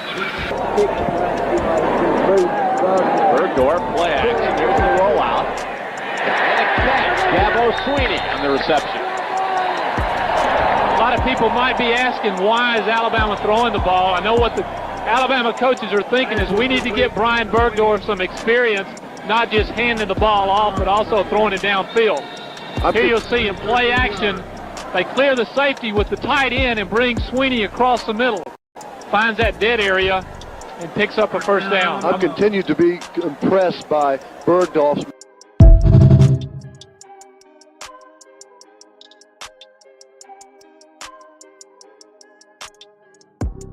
Yeah, Sweeney, man, huh? The story behind him, he was considered a walk-on. He was proven to walk on to the college and be one of the greatest receivers to walk on a college and actually have a great career.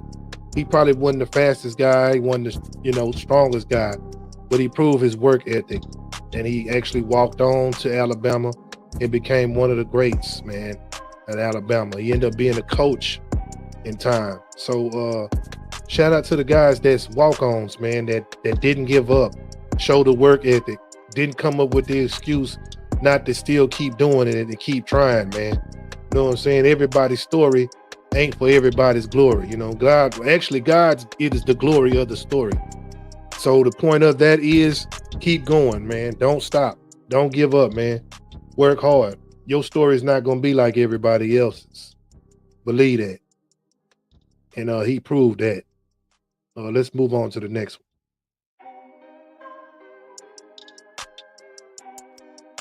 You got the first, he's not the first Megatron, but it was an idea to let you know Herman Moore was a big receiver, man, for the Detroit Lions. They had Herman Moore besides Barry Sanders. Those were actually the two stars that they had on that team, man, offensively that I remember. Look at old Rodney Peete throwing the ball, catching the ball to the highest point. He looks like an ex-receiver based upon his size and how he catching the ball in red zone. looking at it, he's a lot of red zone stuff because he's a big target. You know, like a tight end, but playing receiver. You know, Herman Moore, man, he was a big receiver. I think he was at least about 6'3" or something like that. Might have been 6'3" or something like that. He pretty tall, you can tell. Tall for a receiver. In basketball, that's considered short point guard. But I'm just saying, in football, anything over 6'2" is pretty tall, man. You know, especially playing receiver. You know, just being honest with you. You got to be able to get in and out of your breaks and stuff like that. But, yeah, man, Herman Moore was that guy for the Detroit Lions before the Lions are who they are today. Let's move on to the next, man. And y'all should know the X. Yeah. This what soccer feel like in the nighttime. Watch what she do when the light shine. Drunk niggas tryna talk in the strip club. Shorty silhouette look like a dollar sign. Caught up. That's just how a nigga brought up. Blown ones for your loony ass niggas. Straight bells for your toony ass niggas. My niggas bigger than the bounce. Roll up in the bitch, still smell like a house.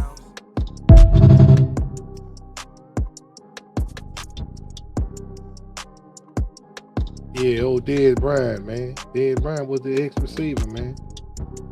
You know, throwing up the X, man. One of my favorite 88s, you know. One of them besides Michael Irvin. You know, Dez Bryant, man. Old Dez Bryant. Throwing up the X. Wasn't playing no games with them boys. Showing no mercy. You know what I'm saying? I can't believe they had Dez Bryant thinking he was a problem of the team. Yeah, he might have been in certain situations, but you can get out of here. Let me tell you somebody that. You can get out of here with that. But yeah, man. That's the highlights of my receivers right now. You know what I'm saying? Let's get into another part of the show, man. Get into another part of the show.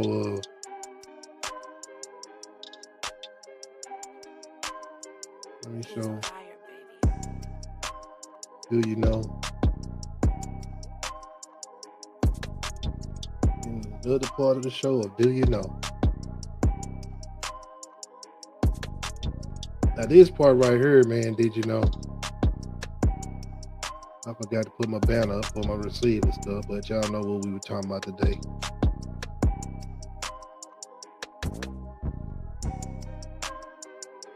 Did you know?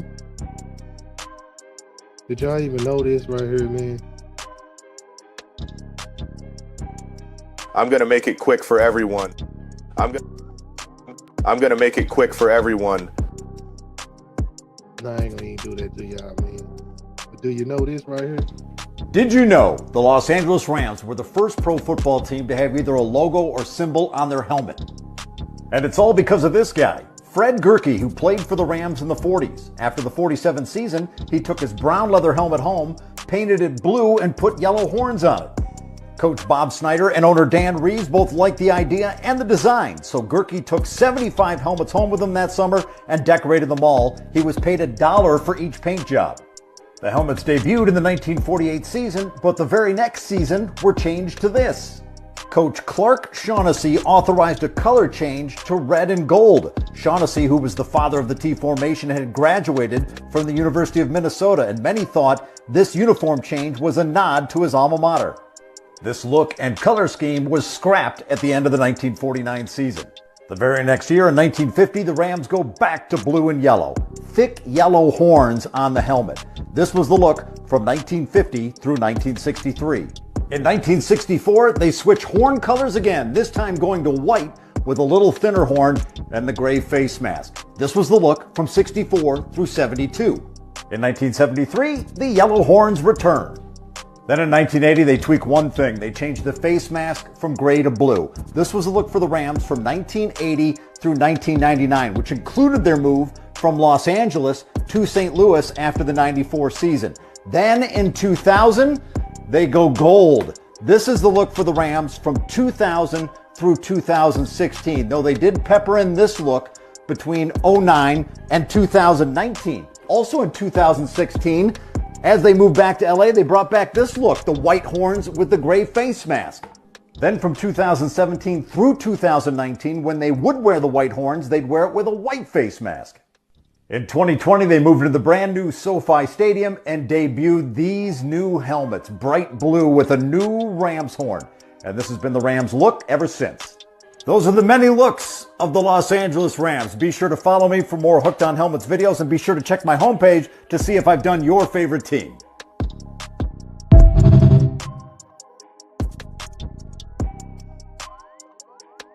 That was a little history right there, man. We got a little more history, or do you know? Black man built the Pittsburgh Steelers and you don't even know his name. Shame on you. This is the late great Mr. Bill Nunn Jr. and before he was even with the Steelers, he was a sports writer at the biggest black-owned newspaper in America, the Pittsburgh Courier, where every year he would scout the best football players from black colleges and put them together on the Black All-America team. By 1967, Nunn's All-American had 38 alumni either in the NFL or AFL. A good bit of them ended up being Hall of Famers like the gentleman pictured behind me. So the Steelers, after all that time, say, you know what, man, we tripping.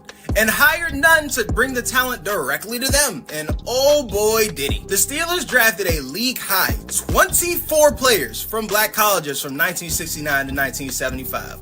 Such as Mel Blount, Donnie Shell, John Stallworth, just to name a few. And he also scouted other small schools in the South, bringing in a player by the name of Joe Green, who I heard is a very nice guy. Before Bill Nunn walked into the Steelers building, they had 7 winning seasons in 30 years. The moment he walks in, they get 4 Super Bowls in the next 10, become the NFL's gold standard dynasty, and objectively have the coolest nickname in history. And then finally in 2021, Nunn was inducted into the Pro Football Hall of Fame as the first black person to be inducted in the contributor category. So for opening the door for HBCU athletes to enter the NFL, and for building an iconic dynasty, rest in power, Mr. Bill Nunn Jr., you are Black history.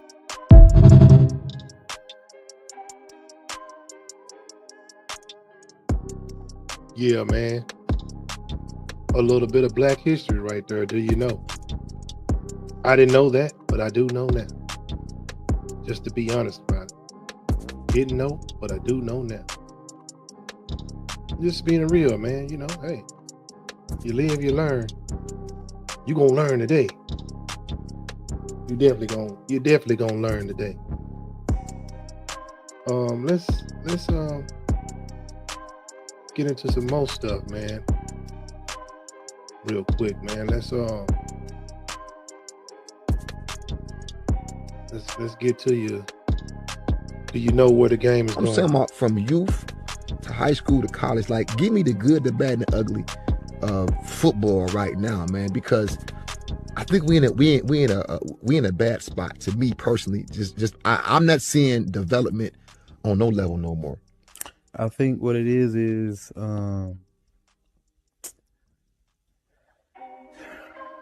let's start with the Park and Recs. Park and Recs, man, because that's where I think is we used to develop. I think what happens is the Parks and Recs is no longer.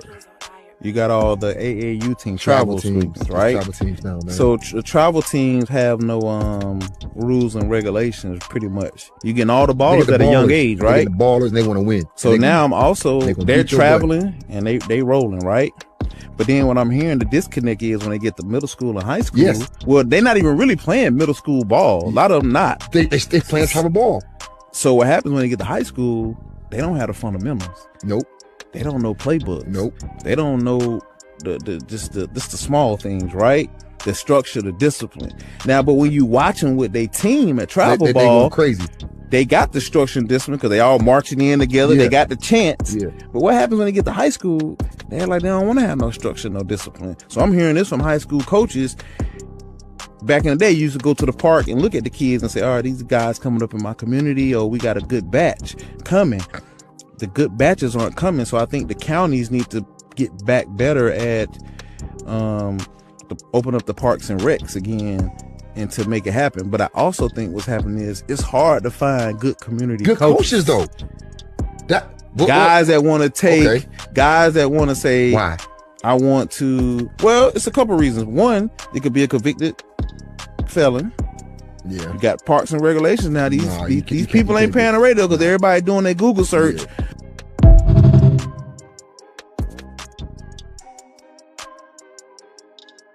And that's true. Everybody doing their Google search now. It's a different way in the game now. No. That is ultimately true, man. That's where the game is going. You know. And he right, man. Ain't no more recreations and parks no more. Nobody's going outside and dealing directly with the community like that no more.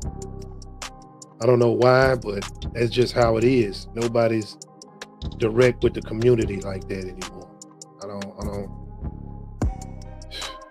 I could truly say, man, the game is not the same. It's fading away, really. And a lot of people feel that the way the game is going, it's fading away, bro. I could truly say it's fading away. I don't know why people think the game is better on a certain situation, but once the money even get involved, giving these children money, and they're not even taking the game serious anymore. It's all a big joke. It's all a gamble now. It's all a, you know what I mean? It's no honor in it. And even the coaches, man, they don't honor thoroughly teaching the children besides just the game. They don't. Some people are. You got to give people a chance too, man. It's a lot of guys out here that made mistakes, and they looking to clean up the act and do something better with the children now. You know what I'm saying? Just because they got a record don't mean that's their life record. You know what I mean? It doesn't mean that they gonna make mistakes for the rest of their life. And usually the guys that's done that usually be the ones that can reach the kids, man. But some of these kids are not listening to some of these coaches that blue collar guys, man. Especially the kids that's from the hood and from the trenches of the street.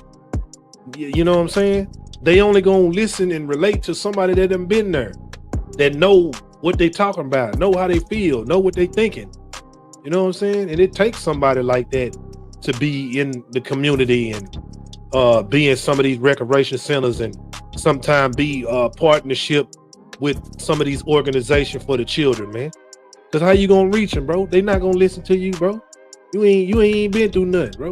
You ain't got no resume or nothing to say, hey, man, you need to do this, you need to do that. Right, for what? What you telling me for? You got some credentials of that?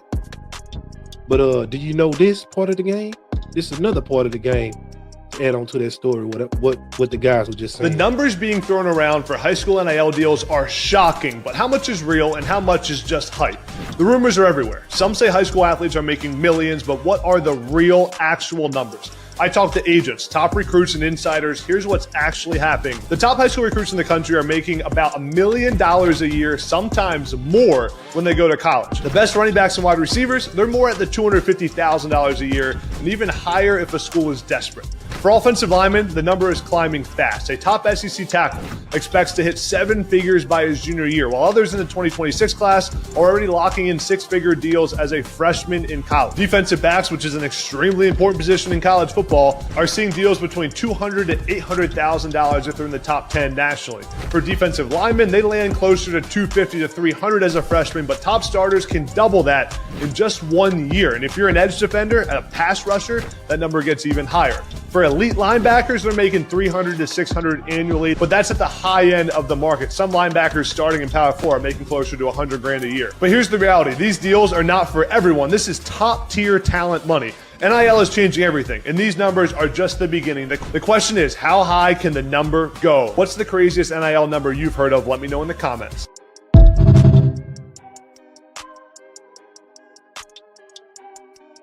What's the craziest? Man, the kid averaging $1 million a game. Well, what kid's doing that? I don't know. It's probably coming sooner or later. Do you know that? Do you know? Do you know? You do now. If you didn't know, now you know. You know what I'm saying? But that's actually where the game is going, bro. That's pretty much where the game has been passed down and where it's going right now. I hate to say it, but it's true. Man, let's let's get off of that, man, or the do you know. Let's get into the medical report real quick, man. Tap into the medical report real quick, man. You know,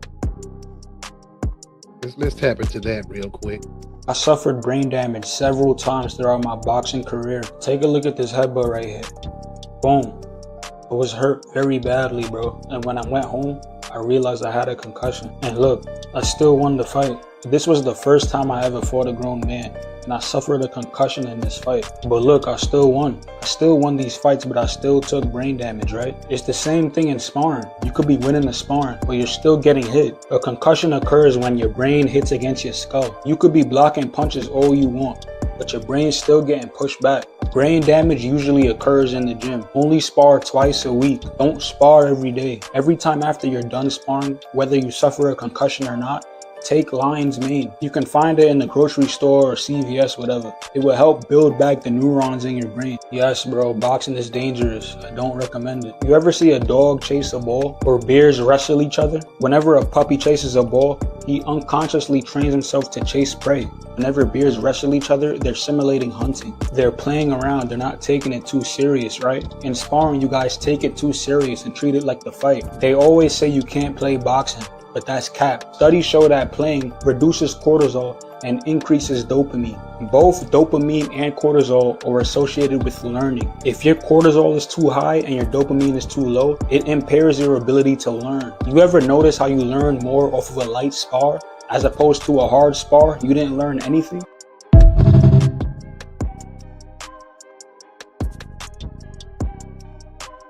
Yeah, man. And see, man, we all know this. When some people don't know what they up against, man. It's a dangerous sport, and a lot of sports can be dangerous. That's why technique is very important to have, so they can reduce the point of injury.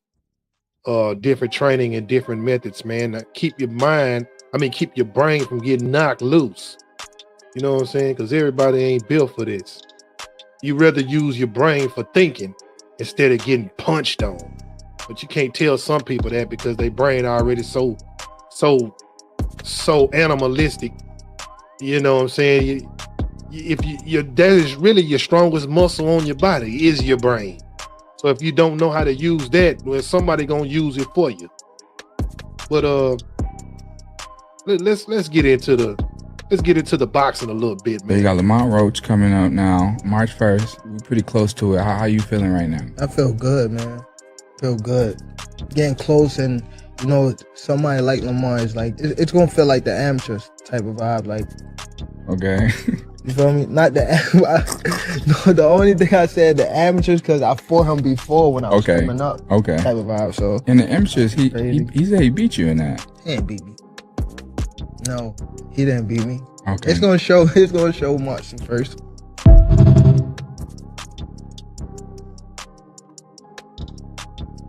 Wow. Could he be talking your shh? So you talking a little shh right now? Cause we in the talk your moment right now. Cause he look like he trying to talk a little smack. You know what I'm saying? Maybe his brain already loose, man. I don't know. I mean, just never know. He might be already a Abdul Bagada.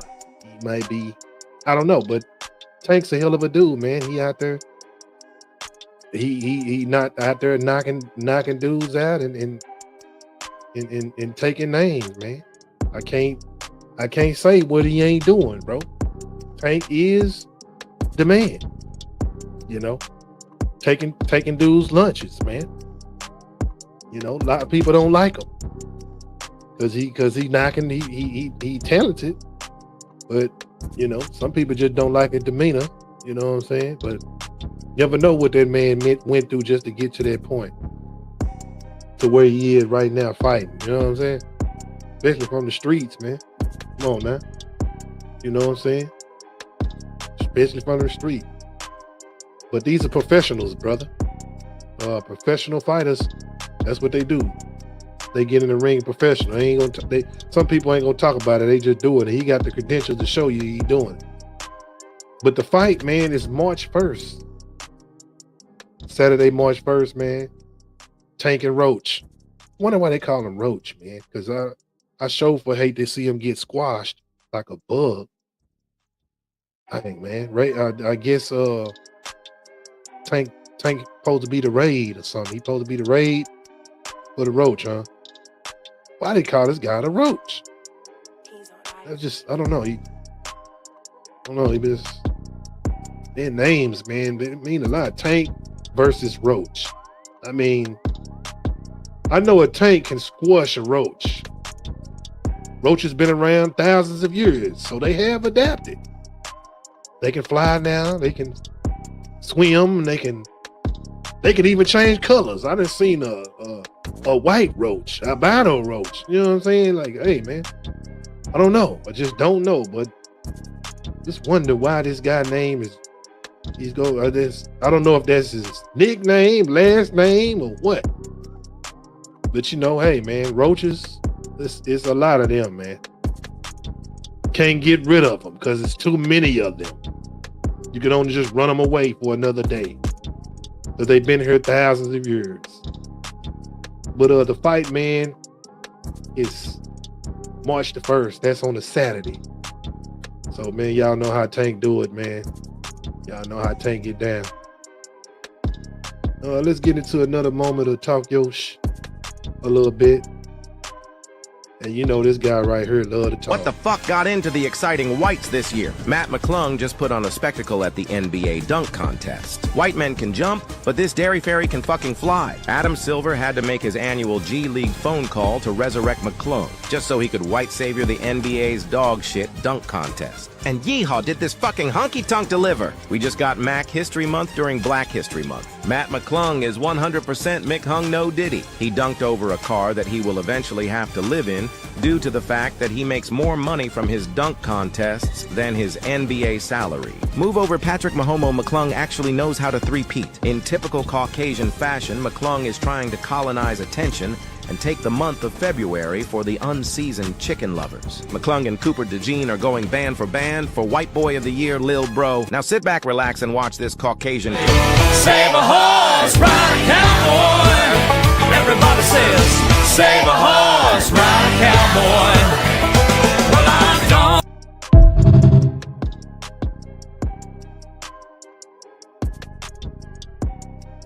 Wow. Yeah, he talking that cash money, man. And hey, man, white boy, he was dunking. I can't say he wasn't dunking. He was doing his thing, man. I could truly say he was doing his thing out there on the court, man. But it's Black History Month, man, and we sure got a lot of. I mean, it's hilarious to me, you know. It is funny to me. It's very hilarious, just like this right here, man.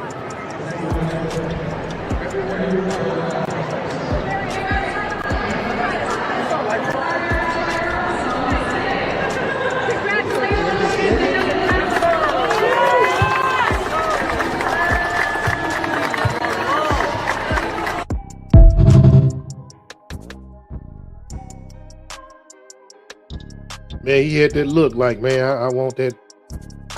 I wanted that award, bro. You got a ball for that award, dog. You gotta make plays for that award, sir. They just don't give awards out, man. You gotta do something for that, bro.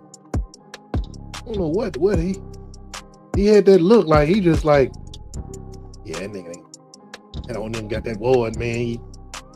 Like, hey, bro, hey, bro. You know what I'm saying? Boy, won that award, man. Yeah, let's get into some more talk that. The NBA trade deadline has been fucking crazy, and you won't believe what just happened. Luka Doncic for Anthony Davis is the worst trade since Brittany Griner for the Merchant of Death. The 9-foot alien cyborg finally has an above-average teammate. Golden State Warrior practices are about to turn into UFC fights. Dennis Schroeder has been passed around more in the last day than the Kardashian family, but the biggest trade yet happened today and just broke history. Los Angeles just entered a three-way trade, giving away LeBron, Luka, the Hollywood sign, the Clippers, and sent Bronny to In-N-Out Burger, just to sign Lay Tomahawk Ankle Snatcher, the third on a 10-day contract.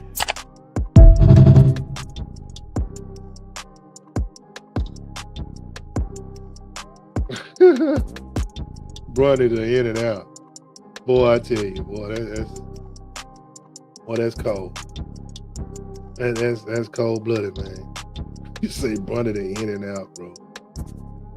Wow. Say the worst trades. The worst trade since Gardner. That is cold, bro. Wow. Talking a lot of smack, man. What else you got to say, bro? We just witnessed a Super Bowl winning team with a black quarterback and a white cornerback. This got me thinking, what would happen if the NFL held a friendly game between the Caucasians and the African Americans? Instead of the Pro Bowl, the NFL commissioner should host the DE&I Bowl so we can finally settle this debate. You may be thinking it's an absolute mismatch for you-know-who.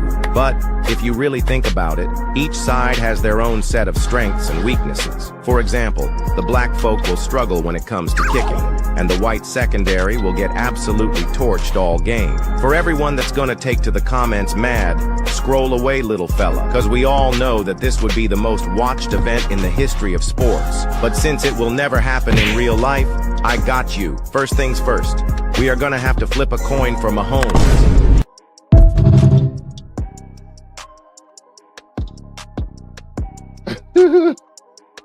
Oh man, what you say? Which side Mahomes gonna kick in on? Somebody gonna say he gonna kick in the white side gonna kick in.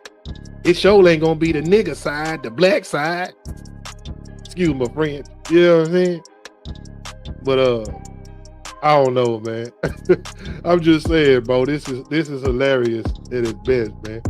If this rub you the wrong way, bro, you don't got no sense of humor at the time, man. Cause ain't nobody tripping, bro. Ain't nobody really tripping, man. Man, if somebody say something, man, your feelings get hurt. Man, you're weak, man. You're weak, man. What else you got to say? Welcome to the first annual DE&I Bowl. Let's meet the sneaky athletic gentlemen on Team White. Starting off at quarterback, splitting time, Josh Allen and Joe Burrow. Running back, Christian McCaffrey. Wide receivers, Cooper Kupp, Ladd McConkey, Adam Thielen, and Alec Pierce. At tight end, the Whites are absolutely loaded. George Kittle, TJ Hawkinson, Sam Laporta, and Taylor Swift's boyfriend. The offensive line is stacked with gritty students of the game. Same with the D-line, with some guys who will take this game a little too seriously. Bosa, Crosby, Hutchinson, and TJ Watt. It gets dicey in the secondary, though, because there's no such thing as a good white cornerback. But Cooper DeJean, Blankenship Harrison Smith, and Riley Moss will try. The thing is, I'd let this entire roster date my daughter.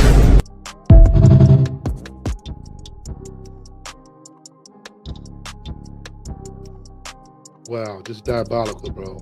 Wow. Imagine that, though. Imagine that. Really, imagine that.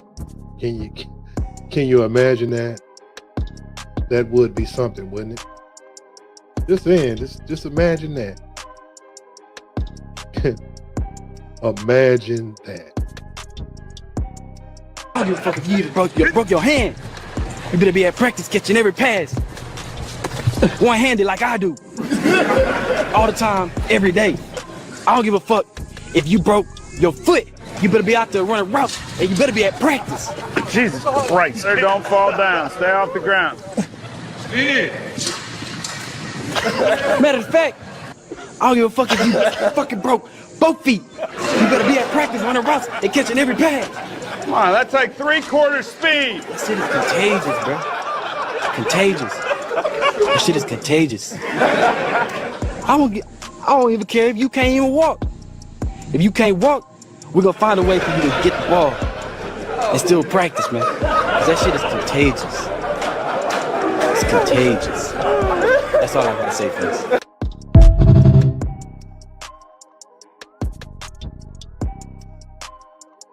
Ain't no excuses out here, man. They say get to it. It ain't no excuses out here, bro. You better get to it. You know what I'm saying? You out here coming up with excuses that you can't practice and all that. Somebody's still practicing, man. Somebody here still doing it.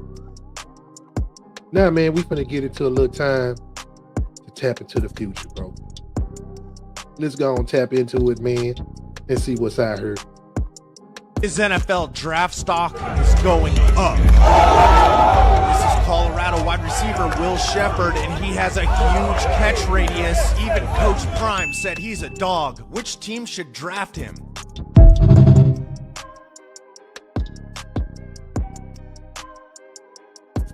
It's a good question, man. Which team should draft him? You know what I'm saying? That's a good question. That is a good question, man. But like I said, we're gonna tap into the future real quick. Starting with the tight ends. Oh man, we got some big guys, man. 6'6", 261 pounds. Should be a first round guy. Tyler Ward. Pretty big dude. Then you got a Michigan guy, Colston Loveland. Michigan. 6'5", 245. It's a big kid. Bowling Green, 6'4", 230. Bowling Green had a decent season this year. This might be a good steal from this guy because Bowling Green had a pretty decent season and they was getting some recognition, and this dude was definitely leading on the team with some stat packing. Then the number 4, Elam Gunnar, 6'5", 250 from Texas Longhorns. Then you got number 5, Mason Taylor, 6'5", 255. Number 6, Mitchell Evans, 6'5", 260. She should project to go in the 6th round. 7th round, Luke Lacey, 6'6", 247. Okay, that's a pretty big kid, man. He's almost like an offensive lineman with a couple of more pounds. Then you got your boy from Oregon Ducks, Ferguson T. Ferg. Damn, we got another Ferguson kid. 6'5", 255. Pretty good size. Elijah Arroyo, 6'4", 245. Pretty big kid, man.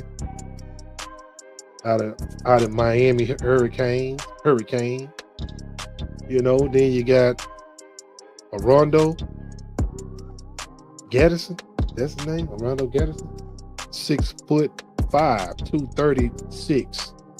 He's not as big as them other guys. He's kind of a little smaller, so he might be a pass package dude based upon his strength.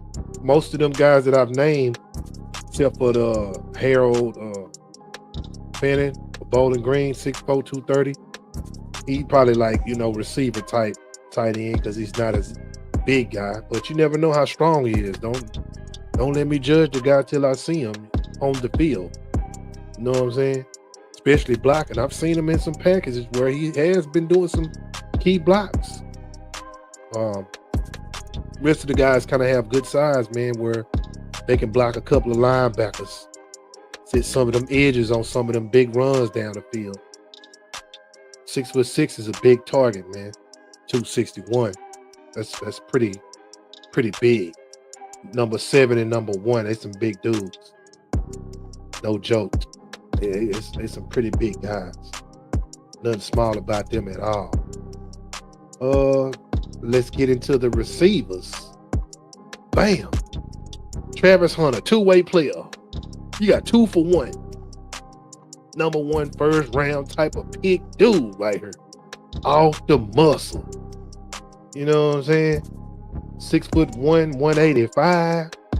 21 years old, route running in the green. Okay, his blocking, it ain't as great. You know what I'm saying? Something might need to work on. It's something to work on. Frame need to pick up a little more weight, get a little more solid. But if you're playing both ways, you don't want to take away. You don't want to take away from his defensive, and he got potential. Jump balls, we know. Hey, man, y'all been keep paying attention to the Travis Hunter. We already know what he do on the jump balls. You know what I'm saying? Got 3 drops, total drops. You know what I'm saying? 24 touchdown reception. 171. It looks like 171 receptions. 2,100 yards or so. You know, it's not too bad, man. You know, he got a grade 89. You know, that's his grade. You know, that's pretty good for a two-way player. 2 for 1. So hey, that's a top draft pick for sure. You got 2 for 1. A player that can play both ways. Man, so valuable. Then we got this dude right here from Ohio State, you know, Ikebak. You know what I'm saying? His route running is superb, look like. Yak ability, yards after catch, you know what I'm saying? Frame, blocking could get a little better, but he only 6 foot, 205, so he's not that big of a kid. Jump ball can get a little bit better, but he got the potential though. You know what I'm saying? He got 5 drops, 24 reception touchdowns. Wow, he got 24 touchdowns too. Okay. What is that? 265 receptions, like 2,800 yards, 2,600 yards, 2,000 yards or whatever. It ain't too bad, man. It is not too bad. His grade is 82, so you know it ain't too bad based upon what team he can get on. He can be a pretty good asset. On to the next dude, Xavier. You know what I'm saying? This dude moved up in the draft because he wasn't even that high at first, so he actually moved up. 5'9", 200 pounds. He's not a big dude. Says a grade. You know what I'm saying? Late first round. So he's not gonna be a first round pick, but he'll be at least somewhere beginning of 2. You know what I'm saying? Route running pretty good. Yak ability pretty good. Blocking. Wow, he's a good blocker for his size. Okay. There we go. Get some blocking going. We can run. We can get down the field. Big plays. We know he ain't got big frame. We know that. That's dark yellow, you know. So, but he got high potential though. Jump ball, you know, kind of mid a little bit. Mid jump ball. You know what I'm saying? 207 yards, 2,800 yards. That ain't too bad. You know, 21 touchdowns. You know what I'm saying? He only got 2 drops. Wow, he only dropped 2 passes his whole career. Dang it, I say. 2 only dropped 2 passes, sir? Shoot. Man. Slot receiver? Should I say? One of the coldest slots? He got the size and build like one. His route running abilities is that. Huh. Okay, we're going to move to the next one. Missouri. Luther Burden III. Early second round. 5'11", 208. Slot guy. Running routes. Possible he could probably be a Z. You know what I'm saying? Route running in yak yards in the green. Potential in the green. His blocking is not in the green. Frame not in the green either. He's not as big guy. So he probably just in the he probably a good speedy dude, man, with a little speed and agility. 4 drops, 21 touchdowns, 2,200 yards, 100 receptions. It's not too bad. It's pretty good, man, right there. Pretty decent young man, 21 years of age, early second round. Then you got the big dude, man. He's probably the biggest receiver in the draft.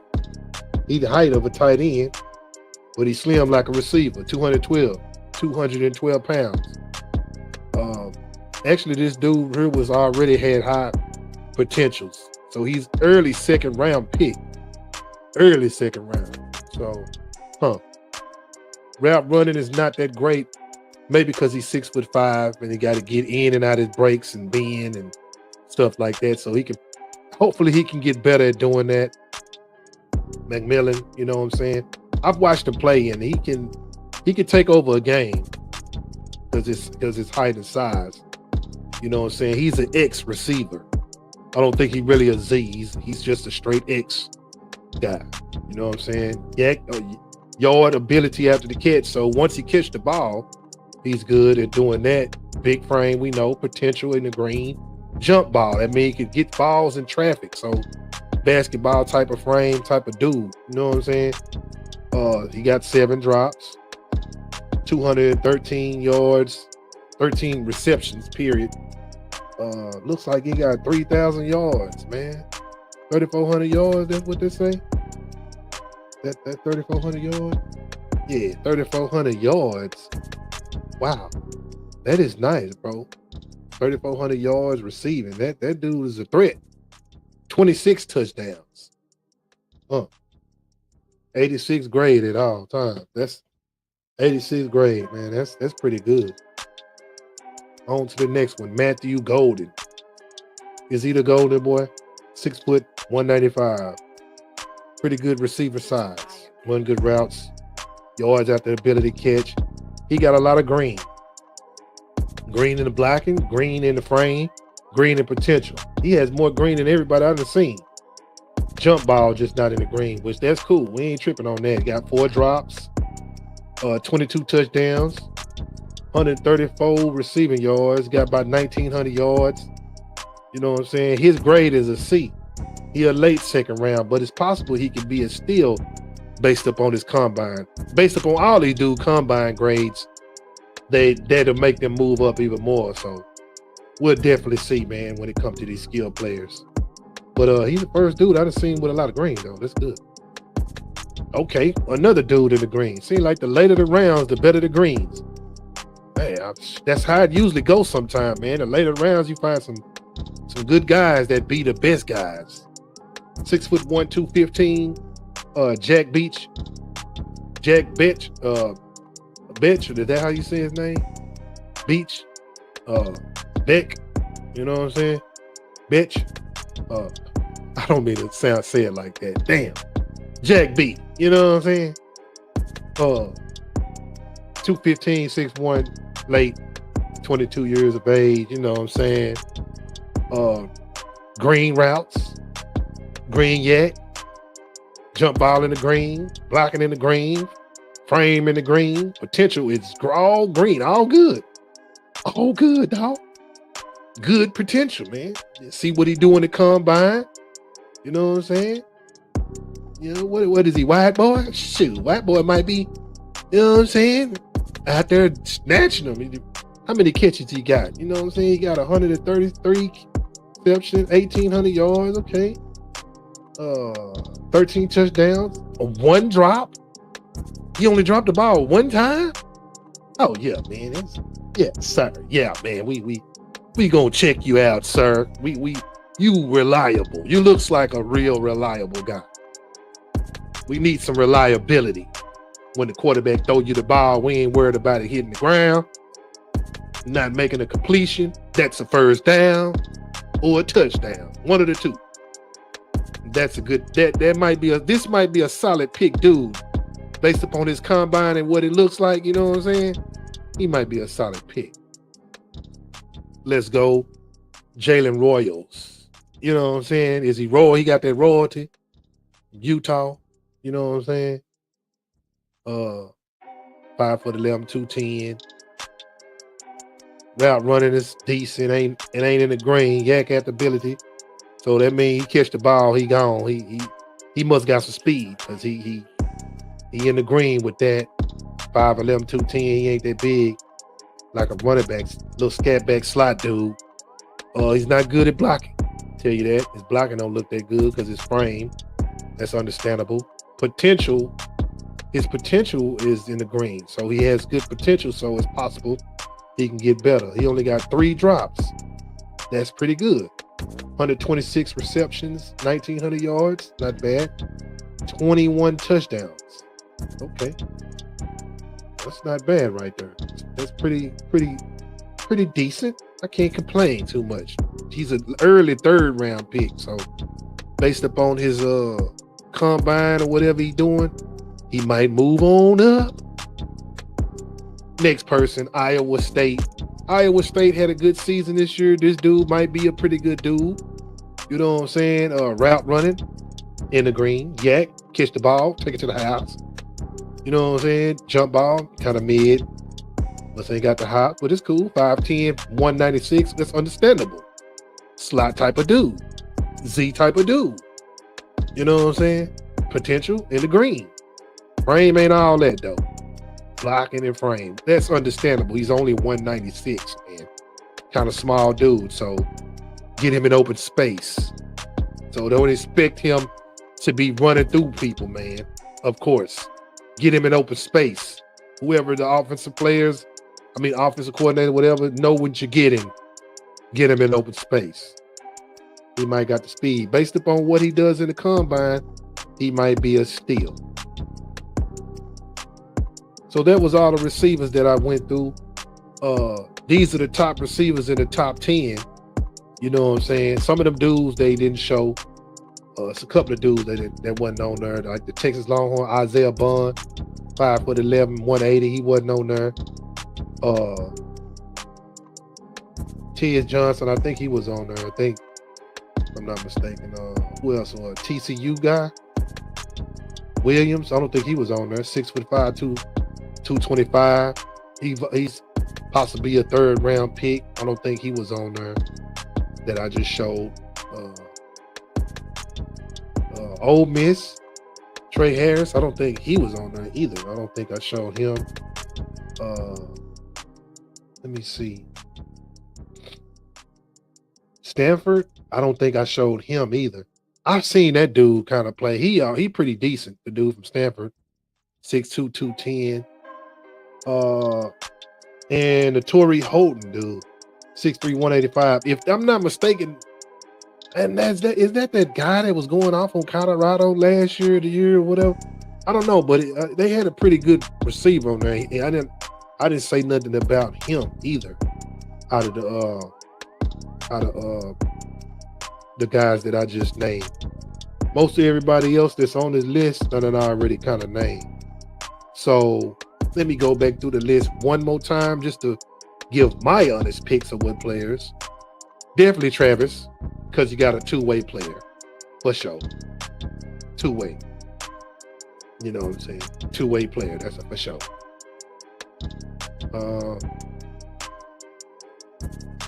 Pretty decent, okay. Depending on his combine. Pretty okay.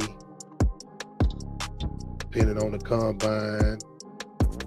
I mean, frame size and all that, depending on his combine too. But just because he got the frame and he got the touchdowns, and I mean, just because he got the frame and the yards and the touchdowns, you know, hey, he's a touchdown machine for sure. Dude right here got a couple of greens. He just don't have the jump ball, so that ain't too bad for him. You know what I'm saying? I would definitely look at him. Definitely him, because he got all the greens, bro, and he only got one drop. He ain't got that many touchdowns, but we can make it happen.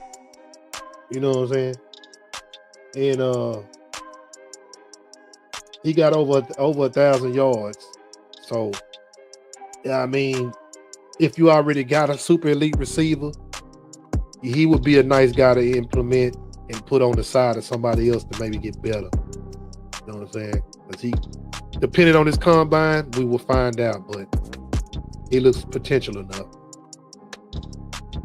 Okay, another speed dude, kind of so-so, depending on his grade, depending on his combine, maybe. Yeah, depending on his combine too, kind of small dude. So it's only 1, 2,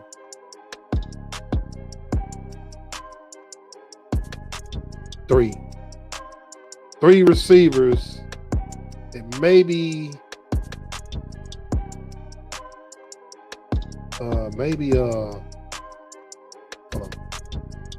4. Probably 4 receivers I actually would check out. These 4. Texas Longhorn, Golden, and the other guys that I named too, that they don't show the attributes, I had to check them out too. But that's pretty much your future draft picks, man. You know what I'm saying? So like I say, man, that's pretty much the future draft picks, bro, right there. So we have came to the conclusion, you know, of what's going on when it comes to the receivers, you know, the tight ends, the slots, the X, and the Y. Why? Well, you gotta have it. So we came to the conclusion of those, you know. Like I say, these dynamic players, they maximize their efficiency, effectiveness, and create, you know, mismatches and all kinds of things with these type of players. You know what I'm saying? That's just my opinion, you know. When you're looking at receivers, and those are the receivers of the future, I can truly say. So don't mistake me. Some of them guys might be the next best thing. Just gotta hold on and see. You just never know. They might be the next best thing.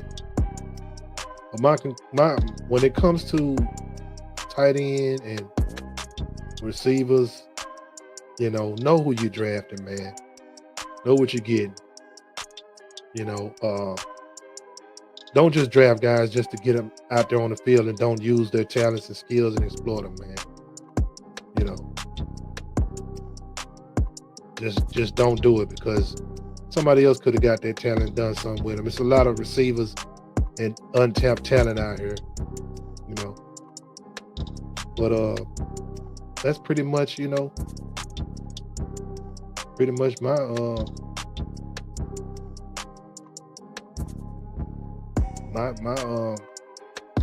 conclusion of the receivers, man. These guys can crucially make an impact of the game, catching, running, taking the ball down the field, blocking, running the right routes, reading the defense, you know, doing a lot of film study, making their skills better,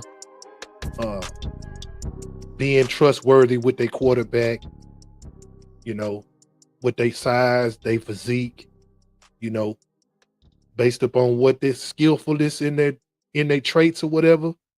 Hey, man, you might get a steal. But that's the end of the show, man, tonight, man. I appreciate everybody for coming out. Follow me as I follow my Heavenly Father, man. And we up out of here, bro.